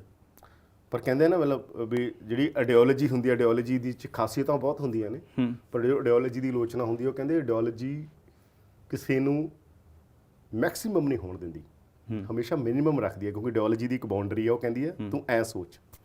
ਤਾਂ ਫਿਰ ਆਪਾਂ ਇਹ ਮੰਨੀਏ ਆਈਡੀਓਲੋਜੀ ਜਿਹੜੀ ਮਰਜ਼ੀ ਹੋਵੇ, ਲੈਫਟ ਹੋਵੇ, ਰਾਈਟ ਹੋਵੇ, ਸੈਂਟਰ ਹੋਵੇ, ਸੰਘ ਹੋਵੇ, ਖਾਲਿਸਤਾਨੀ ਹੋਣ ਜਾਂ ਕਾਮਰੇਡ ਹੋਣ, ਜਿਹੜਾ ਵੀ ਉਹਦੇ ਨਾਲ ਜੁੜਿਆ ਹੋਊਗਾ ਉਹ ਫਿਰ ਇੱਕੋ ਦਾਇਰੇ ਸੋਚੂਗਾ, ਉਦੋਂ ਅੱਗੇ ਉਹ ਨਹੀਂ ਸੋਚੂਗਾ। ਉਹ ਕਹੂਗਾ ਕਿ ਹਾਂ ਇਹ ਕਿਤਾਬ ਤਾਂ ਜੀ ਦੇਖੋ ਸਾਡੇ ਲੈਫਟ ਨੂੰ ਬਦਨਾਮ ਕਰ ਲਈ, ਲਿਖਤੀ ਮਨਦੀਪ ਪੁਨੀਆ ਨੇ। ਨਹੀਂ, ਲੈਫਟ ਨੂੰ ਤਾਂ ਬਦਨਾਮ ਨਹੀਂ ਕੀਤਾ, ਬਲਕਿ ਮਤਲਬ ਜਿਹੜੇ ਖਾਸ ਤੌਰ ਤੇ ਜਿਨ੍ਹਾਂ ਇਹ 'ਚ ਬਾਕੀ ਵੀ ਨੇ, ਰਾਈਟ ਦੇ ਵੀ ਨੇ ਤੇ ਲੈਫਟ ਦੇ ਵੀ ਨੇ ਲੀਡਰ, ਜਿਨ੍ਹਾਂ ਦੇ ਤੁਸੀਂ ਨਾਂ ਲੈ ਰਹੇ ਹੋ। ਹਾਂ ਬਿਲਕੁਲ, ਮਤਲਬ ਡੱਲੇਵਾਲ ਹੋ ਰਹੀ, ਸਾਰਿਆਂ ਦੇ ਨਹੀਂ, ਮੈਂ ਕਹਿੰਦਾ ਲੈਫਟ ਤਾਂ ਬਹੁਤ ਸਾਰਾ ਸੀ ਉੱਥੇ, ਪਰ ਕੁਝ ਲੈਫਟ ਦਾ ਤਾਂ ਤੁਸੀਂ ਨਾਂ ਲੈ ਕੇ ਗੱਲ ਕਰ ਰਹੇ ਹੋ। ਨਹੀਂ ਬਿਲਕੁਲ, ਲੈਫਟ 'ਚ ਅੱਡ ਧੜੇ ਨੇ ਤੇ ਅੱਡ ਪੋਜੀਸ਼ਨਾਂ ਨੇ, ਮੈਂ ਉਹਨਾਂ ਦੀ ਪੋਜੀਸ਼ਨਾਂ ਹੀ ਲਿਖੀਆਂ ਨੇ। ਤੇ ਹੁਣ ਜਦੋਂ ਪੋਜੀਸ਼ਨਾਂ ਲਿਖਤੀਆਂ ਉਹਨਾਂ ਦੀ ਕਿ ਇਹ ਪੋਜੀਸ਼ਨ ਲੈ ਰਹੇ ਸੀ, ਉਹਨਾਂ ਨੂੰ ਜੇ ਸ਼ਰਮ ਆ ਰਹੀ ਤਾਂ ਉਹਦਾ ਮੈਂ ਕੁਝ ਕਰ ਨਹੀਂ ਸਕਦਾ। ਜੇ ਰਾਈਟ ਵਾਲੇ ਵੀ ਨੇ ਜਿਨ੍ਹਾਂ ਦੀ ਪੋਜੀਸ਼ਨਾਂ ਮਾੜੀਆਂ ਸੀਗੀਆਂ, ਉਹਨਾਂ ਦੀ ਪੋਜੀਸ਼ਨ ਮੈਂ ਲਿਖਤੀਆਂ, ਤੇ ਉਹਨਾਂ ਨੂੰ ਜੇ ਸ਼ਰਮ ਆ ਰਹੀ ਤਾਂ ਮੈਂ ਕੀ ਕਰ ਸਕਦਾ। ਮਤਲਬ ਪੰਥਕ ਜਥੇਬੰਦੀਆਂ ਦੇ ਵੀ ਪੋਲੀਟੀਕਲ ਸਟੈਂਡ ਮੈਂ ਲਿਖੇ ਨੇ, ਕਿ ਮਤਲਬ ਜਿਹੜੇ ਕਿਸਾਨ, ਜਿਵੇਂ ਦੀਪ ਸਿੱਧੂ ਦਾ ਵੀ ਸਟੈਂਡ ਸੀਗਾ, ਦੀਪ ਸਿੱਧੂ ਦਾ ਪੋਲੀਟੀਕਲ ਸਟੈਂਡ ਵੀ ਮੈਂ ਲਿਖਿਆ ਕੀ ਸੀਗਾ। ਮਤਲਬ ਪੰਥਕ ਜਥੇਬੰਦੀਆਂ, ਹੋਰ ਦਲ ਖਾਲਸਾ ਤੋਂ ਲੈ ਕੇ ਹੋਰ ਜਿੰਨੀਆਂ ਵੀ ਸੀਗੀਆਂ ਸਿੱਖ ਸਿਆਸਤ, ਸਾਰਿਆਂ ਦੇ ਮੈਂ ਸਟੈਂਡ ਲਿਖੇ ਨੇ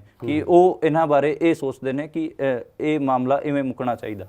ਤੇ ਦੇਖੋ ਇਹੀ ਗੱਲ ਹੈ ਕਿ ਇਮੋਸ਼ਨਸ ਆਪਣੀ ਥਾਂ ਤੇ ਨੇ, ਪੋਲੀਟੀਕਲ ਸਟੈਂਡ ਆਪਣੀ ਥਾਂ ਤੇ ਨੇ। ਜਦੋਂ ਕੋਈ ਇਵੈਂਟ ਚੱਲ ਰਿਹਾ ਉਦੋਂ ਤੁਸੀਂ ਕੀ ਸੋਚਦੇ ਹੋ, ਕੀ ਪੋਲੀਟੀਕਲ ਪੋਜੀਸ਼ਨ ਲੈ ਰਹੇ ਹੋ, ਉਹ ਇਮਾਨਦਾਰੀ ਨਾਲ ਜੇ ਤੁਸੀਂ ਰੱਖਦੇ ਹੋ ਤਾਂ ਮੈਨੂੰ ਲੱਗਦਾ ਕਿ ਠੀਕ ਹੈ, ਉਹਦੇ 'ਚ ਕੋਈ ਪ੍ਰੋਬਲਮ ਨਹੀਂ। ਇਮੋਸ਼ਨਸ ਤੁਸੀਂ ਬੈਂਡ 'ਚ ਬਹਿ ਕੇ ਕਿ ਆਹ ਹੋ ਜਾਊਗਾ, ਉਹ ਹੋ ਜਾਊਗਾ, ਉਹਦੇ ਨਾਲ ਗੱਲ ਨਹੀਂ ਬਣਦੀ। ਪੋਲੀਟੀਕਲ ਹੋਣਾ ਪੈਂਦਾ, ਪੋਲੀਟੀਕਲ ਨੁਕਤੇ ਤੇ ਗੱਲ ਕਰਨੀ ਪੈਂਦੀ ਹੈ। ਮੈਨੂੰ ਲੱਗਦਾ ਪੰਜਾਬੀ, ਇਹ ਅਜੇ ਹਿੰਦੀ 'ਚ ਆਈ ਹੈ ਕਿਤਾਬ, ਪੰਜਾਬੀ 'ਚ 10 ਦਿਨਾਂ 'ਚ ਆ ਜਾਊਗੀ, 10 ਜਾਂ 15 ਦਿਨਾਂ 'ਚ। ਉਦੋਂ ਰੌਲਾ ਜ਼ਿਆਦਾ ਪਊ, ਕਿਉਂਕਿ ਅਜੇ ਤਾਂ ਪਹੁੰਚਣੀ ਹੈ ਲੋਕਾਂ ਦੇ ਹੱਥਾਂ 'ਚ ਪੰਜਾਬੀ 'ਚ। ਤਾਂ ਹਿੰਦੀ ਵਾਲੀ ਕਿਤਾਬ ਮੈਨੂੰ ਲੱਗਦਾ ਪੰਜਾਬੀ ਪਾਠਕ ਕੋਲ ਤਾਂ ਗਈ ਨਹੀਂ, ਕਿਉਂਕਿ ਅੰਦੋਲਨ ਸਭ ਤੋਂ ਜ਼ਿਆਦਾ ਇਹ ਪੰਜਾਬ ਇਹਦੇ ਨਾਲ ਇੰਟੈਕਟ ਸੀਗਾ। ਮੈਂ ਮਤਲਬ ਪੰਜਾਬੀ ਆਡੀਅנס ਜਿਹੜੇ ਪਾਠਕ ਹੈਗੇ ਉਹਨਾਂ ਦਾ ਮੈਨੂੰ ਹਿਸਾਬ ਨਹੀਂ ਹੈ, ਇਸ ਕਰਕੇ ਮੈਂ ਮਤਲਬ ਮੇਰੀ ਤੁਹਾਡੇ ਤੋਂ ਗੁਜ਼ਾਰਿਸ਼ ਵੀ ਹੈ ਕਿ ਮੈਂ ਇੱਕ WhatsApp ਨੰਬਰ ਦੇ ਰਿਹਾ ਆਪਣਾ, ਤੇ ਉਹਦੇ ਤੇ ਮੈਨੂੰ ਭੇਜ ਦੇਣ ਕਿ ਅਸੀਂ 500 ਕਿਤਾਬ ਛਪਾਈਏ, 1000 ਕਿਤਾਬ ਛਪਾਈਏ। ਇਹ ਮੈਨੂੰ ਮਤਲਬ ਹਿਸਾਬ ਨਹੀਂ ਹੈ। ਤੇ ਇਹ ਮਤਲਬ ਜਿੰਨੇ ਮੈਨੂੰ ਆਰਡਰ ਲੱਗਣਗੇ ਉਹਨੇ ਅਸੀਂ, ਕਿਉਂਕਿ ਮੈਂ ਇਸ ਪੰਜਾਬੀ 'ਚ ਸੈਲਫ ਪਬਲਿਸ਼ ਕਰ ਰਿਹਾ ਕਿਤਾਬ। ਤੇ ਅੰਗਰੇਜ਼ੀ 'ਚ ਵੀ ਛਪ ਰਹੀ ਹੈ? ਹਾਂ, ਅੰਗਰੇਜ਼ੀ 'ਚ ਵੀ ਆ ਰਹੀ ਹੈ।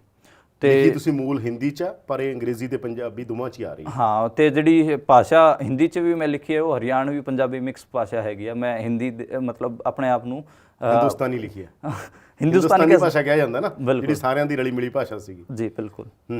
ਤੇ ਇਹ ਹੈ। ਬਾਕੀ ਤਾਂ ਮਤਲਬ ਜਦੋਂ ਤੁਸੀਂ ਪੜ੍ਹੋਗੇ ਤਾਂ ਮੈਂ ਤਾਂ ਕੁਝ ਚੈਪਟਰ ਤਾਂ ਇਹਦੇ ਪੜ੍ਹੇ ਨੇ, ਕੁਝ ਜਿਹੜੇ ਬਹੁਤ ਵਧੀਆ ਲੱਗੇ ਮੈਨੂੰ ਚੈਪਟਰ, ਉਹ ਜਿੰਨੇ ਵੀ ਪੜ੍ਹੇ ਮੈਂ।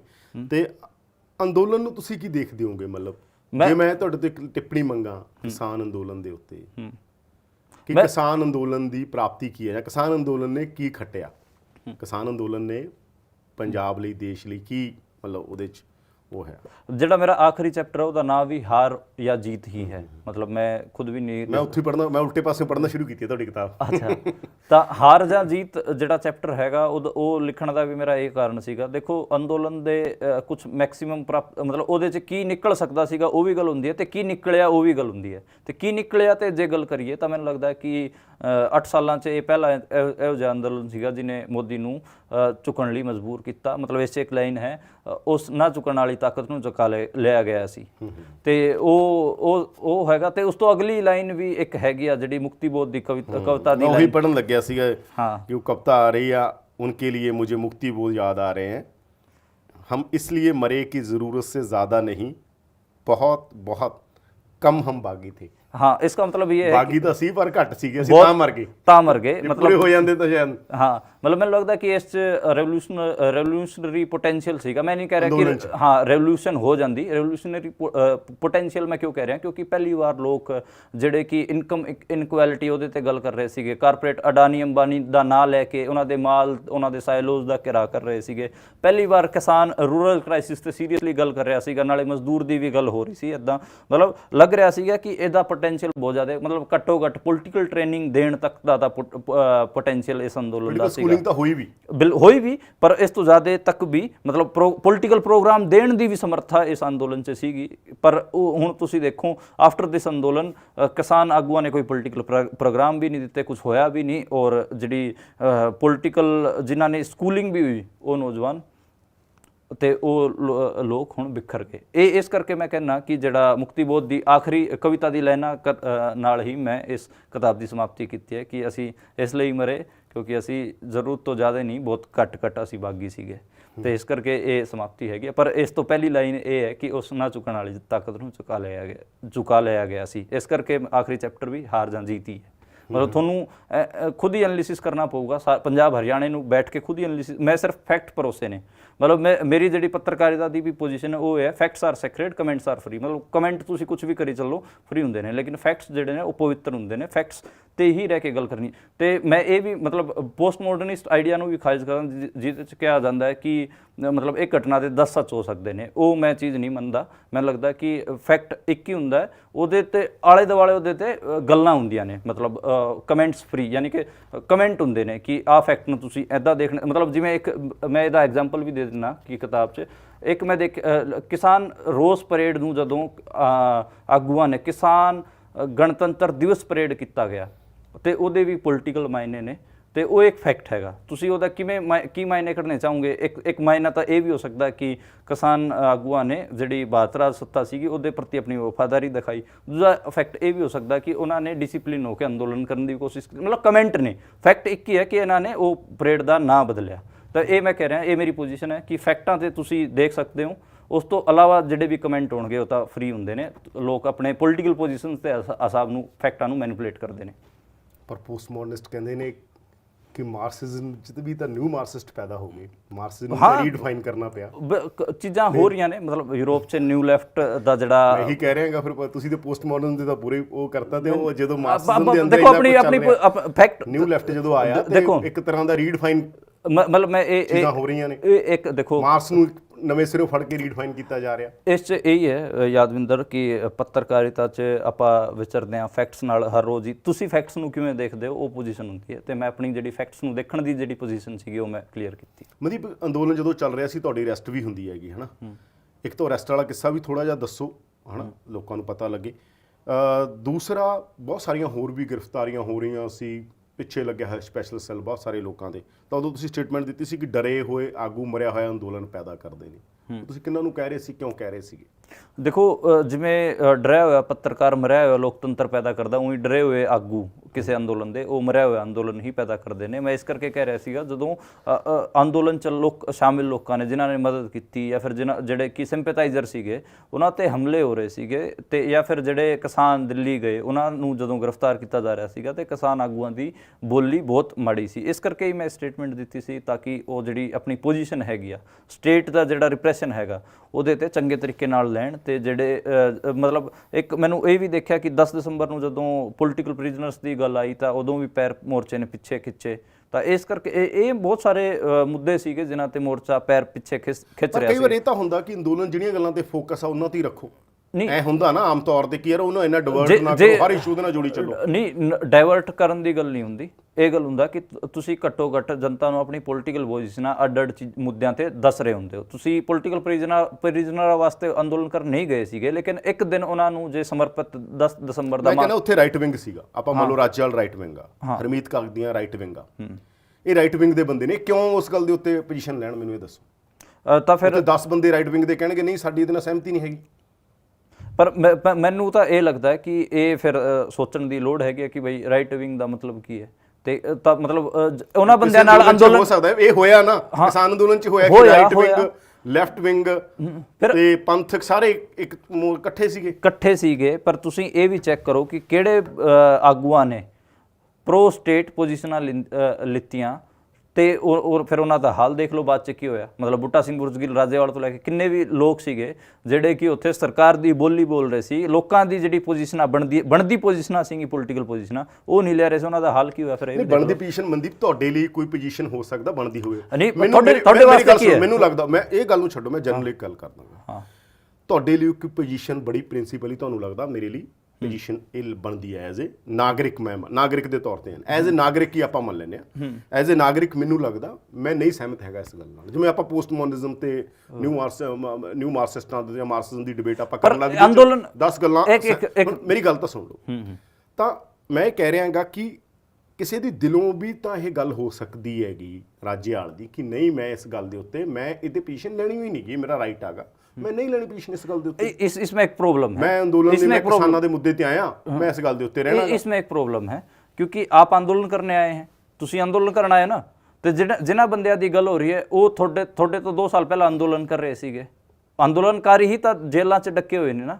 ਮਤਲਬ ਕੱਲ ਨੂੰ ਜੇ ਤੁਸੀਂ ਅੰਦੋਲਨ ਕਰਨ ਆਏ ਹੋ, ਤੁਹਾਨੂੰ ਜੇਲ੍ਹਾਂ 'ਚ ਡੱਕ ਦੇਣਗੇ ਤੇ ਤੁਹਾਡੇ ਲਈ ਤਾਂ ਕੋਈ ਪੋਜੀਸ਼ਨ ਲਊਗਾ ਨਾ ਕਿ ਦੇਖੋ ਅੰਦੋਲਨ ਕਰਨਾ ਰਾਈਟ ਹੈਗਾ, ਤੁਸੀਂ ਉਹਨਾਂ ਨੂੰ ਜੇਲ੍ਹ 'ਚ ਬੰਦ ਨਹੀਂ ਕਰ ਰਹੇ।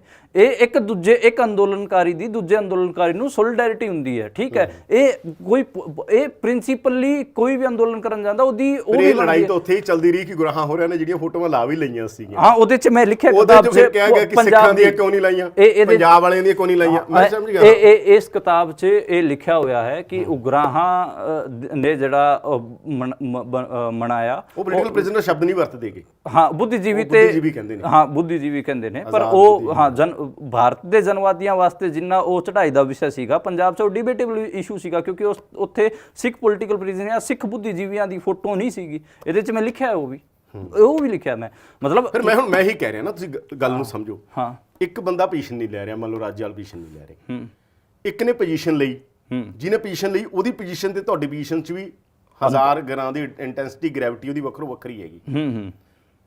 ਤਾਂ ਫਿਰ ਮਤਲਬ ਇਹ ਮੈਂ ਉਹੀ ਕਹਿ ਰਿਹਾ, ਜਦੋਂ ਇਸ ਤਰ੍ਹਾਂ ਦੇ ਕਾਮਨ ਅੰਦੋਲਨ ਹੁੰਦੇ ਜਿਹੜੀ ਆਪਾਂ ਗੱਲ ਕਹਿ ਰਹੇ ਹਾਂਗੇ ਕਿ ਜਦੋਂ ਕੋਈ ਵੀ ਐਕਸਟ੍ਰੀਮ ਨਹੀਂ ਜਾਣਾ ਚਾਹੀਦਾ, ਘੱਟੋ ਘੱਟ ਮਿਨੀਮਮ ਰਹਿਣਾ ਚਾਹੀਦਾ। ਜੇ ਤੁਸੀਂ ਬਹੁਤਾ ਸਹਿਮਤ ਨਹੀਂ ਹੈਗੇ ਤੁਸੀਂ ਕਹੋ ਠੀਕ ਹੈ ਬਈ ਅੰਦੋਲਨਕਾਰੀਆਂ ਤੇ ਸਟੇਟ ਰਿਪਰੈਸ਼ਨ ਕਰਦਾ ਹੈ, ਠੀਕ ਹੈ, ਤੇ ਤੁਸੀਂ ਮਤਲਬ ਸੋਲੀਡੈਰਿਟੀ ਹੋ ਸਕਦਾ ਉਸ ਅੰਦੋਲਨ ਨਾਲ ਰਾਈਟ ਵਿੰਗ ਦੇ ਕਿਸੇ ਬੰਦੇ ਦੀ ਸਹਿਮਤੀ ਨਾ ਹੋਵੇ, ਮੰਨ ਲਓ ਜਿਵੇਂ ਰਾਜੇਵਾਲ ਦੀ ਨਾ ਹੋਵੇ 2 ਵਾਰ ਨਾ ਹੋਵੇ, ਪਰ ਤੁਸੀਂ ਅੰਦੋਲਨਕਾਰੀ ਦਾ ਰਿਸਪੈਕਟ ਤਾਂ ਕਰੋਗੇ ਨਾ। ਤੁਹਾਨੂੰ ਜਦੋਂ ਸਾਨੂੰ ਜੇਲ੍ਹਾਂ 'ਚ ਬੰਦ ਕੀਤਾ ਗਿਆ ਤੇ ਫਿਰ ਹੋਰ ਦੂਜੇ ਅੰਦੋਲਨ ਵਾਲੇ ਲੋਕਾਂ ਨੇ, ਆਦੀਵਾਸੀਆਂ ਦੇ ਅੰਦੋਲਨ ਵਾਲਿਆਂ ਨੇ ਜਾਂ ਫਿਰ ਹੋਰ ਜਿਹੜੇ ਮਜ਼ਦੂਰਾਂ ਦੇ ਅੰਦੋਲਨ ਵਾਲਿਆਂ ਨੇ, ਪੱਤਰਕਾਰਾਂ ਨੇ, ਬਿਲਕੁਲ ਸੋਲੀਡੈਰਿਟੀ, ਇਹਨੂੰ ਸੋਲੀਡੈਰਿਟੀ ਕਹਿੰਦੇ। ਇਹ ਕੋਈ ਤੁਸੀਂ ਪੋਲੀਟੀਕਲ ਪੋਜੀਸ਼ਨ ਵੀ ਨਹੀਂ ਲੈ ਰਹੇ, ਤੁਸੀਂ ਸਿਰਫ ਸੋਲੀਡੈਰਿਟੀ ਦਿਖਾ ਰਹੇ ਹੋ ਕਿ ਅਸੀਂ ਜਿੰਨੇ ਵੀ ਲੜਨ ਵਾਲੇ ਲੋਕ ਹੈਗੇ ਆ, ਜਿੰਨੇ ਵੀ ਸੰਘਰਸ਼ ਕਰਨ ਵਾਲੇ ਲੋਕ ਹੈਗੇ ਆ, ਉਹਨਾਂ ਦੇ ਨਾਲ ਖੜੇ ਆ, ਬਸ ਇਸ ਤੋਂ ਜ਼ਿਆਦਾ ਕੁਝ ਨਹੀਂ। ਤੁਹਾਨੂੰ ਕੀ ਲੱਗਦਾ ਕਿਉਂ ਨਹੀਂ ਲੈਂਦੇ ਸੀ?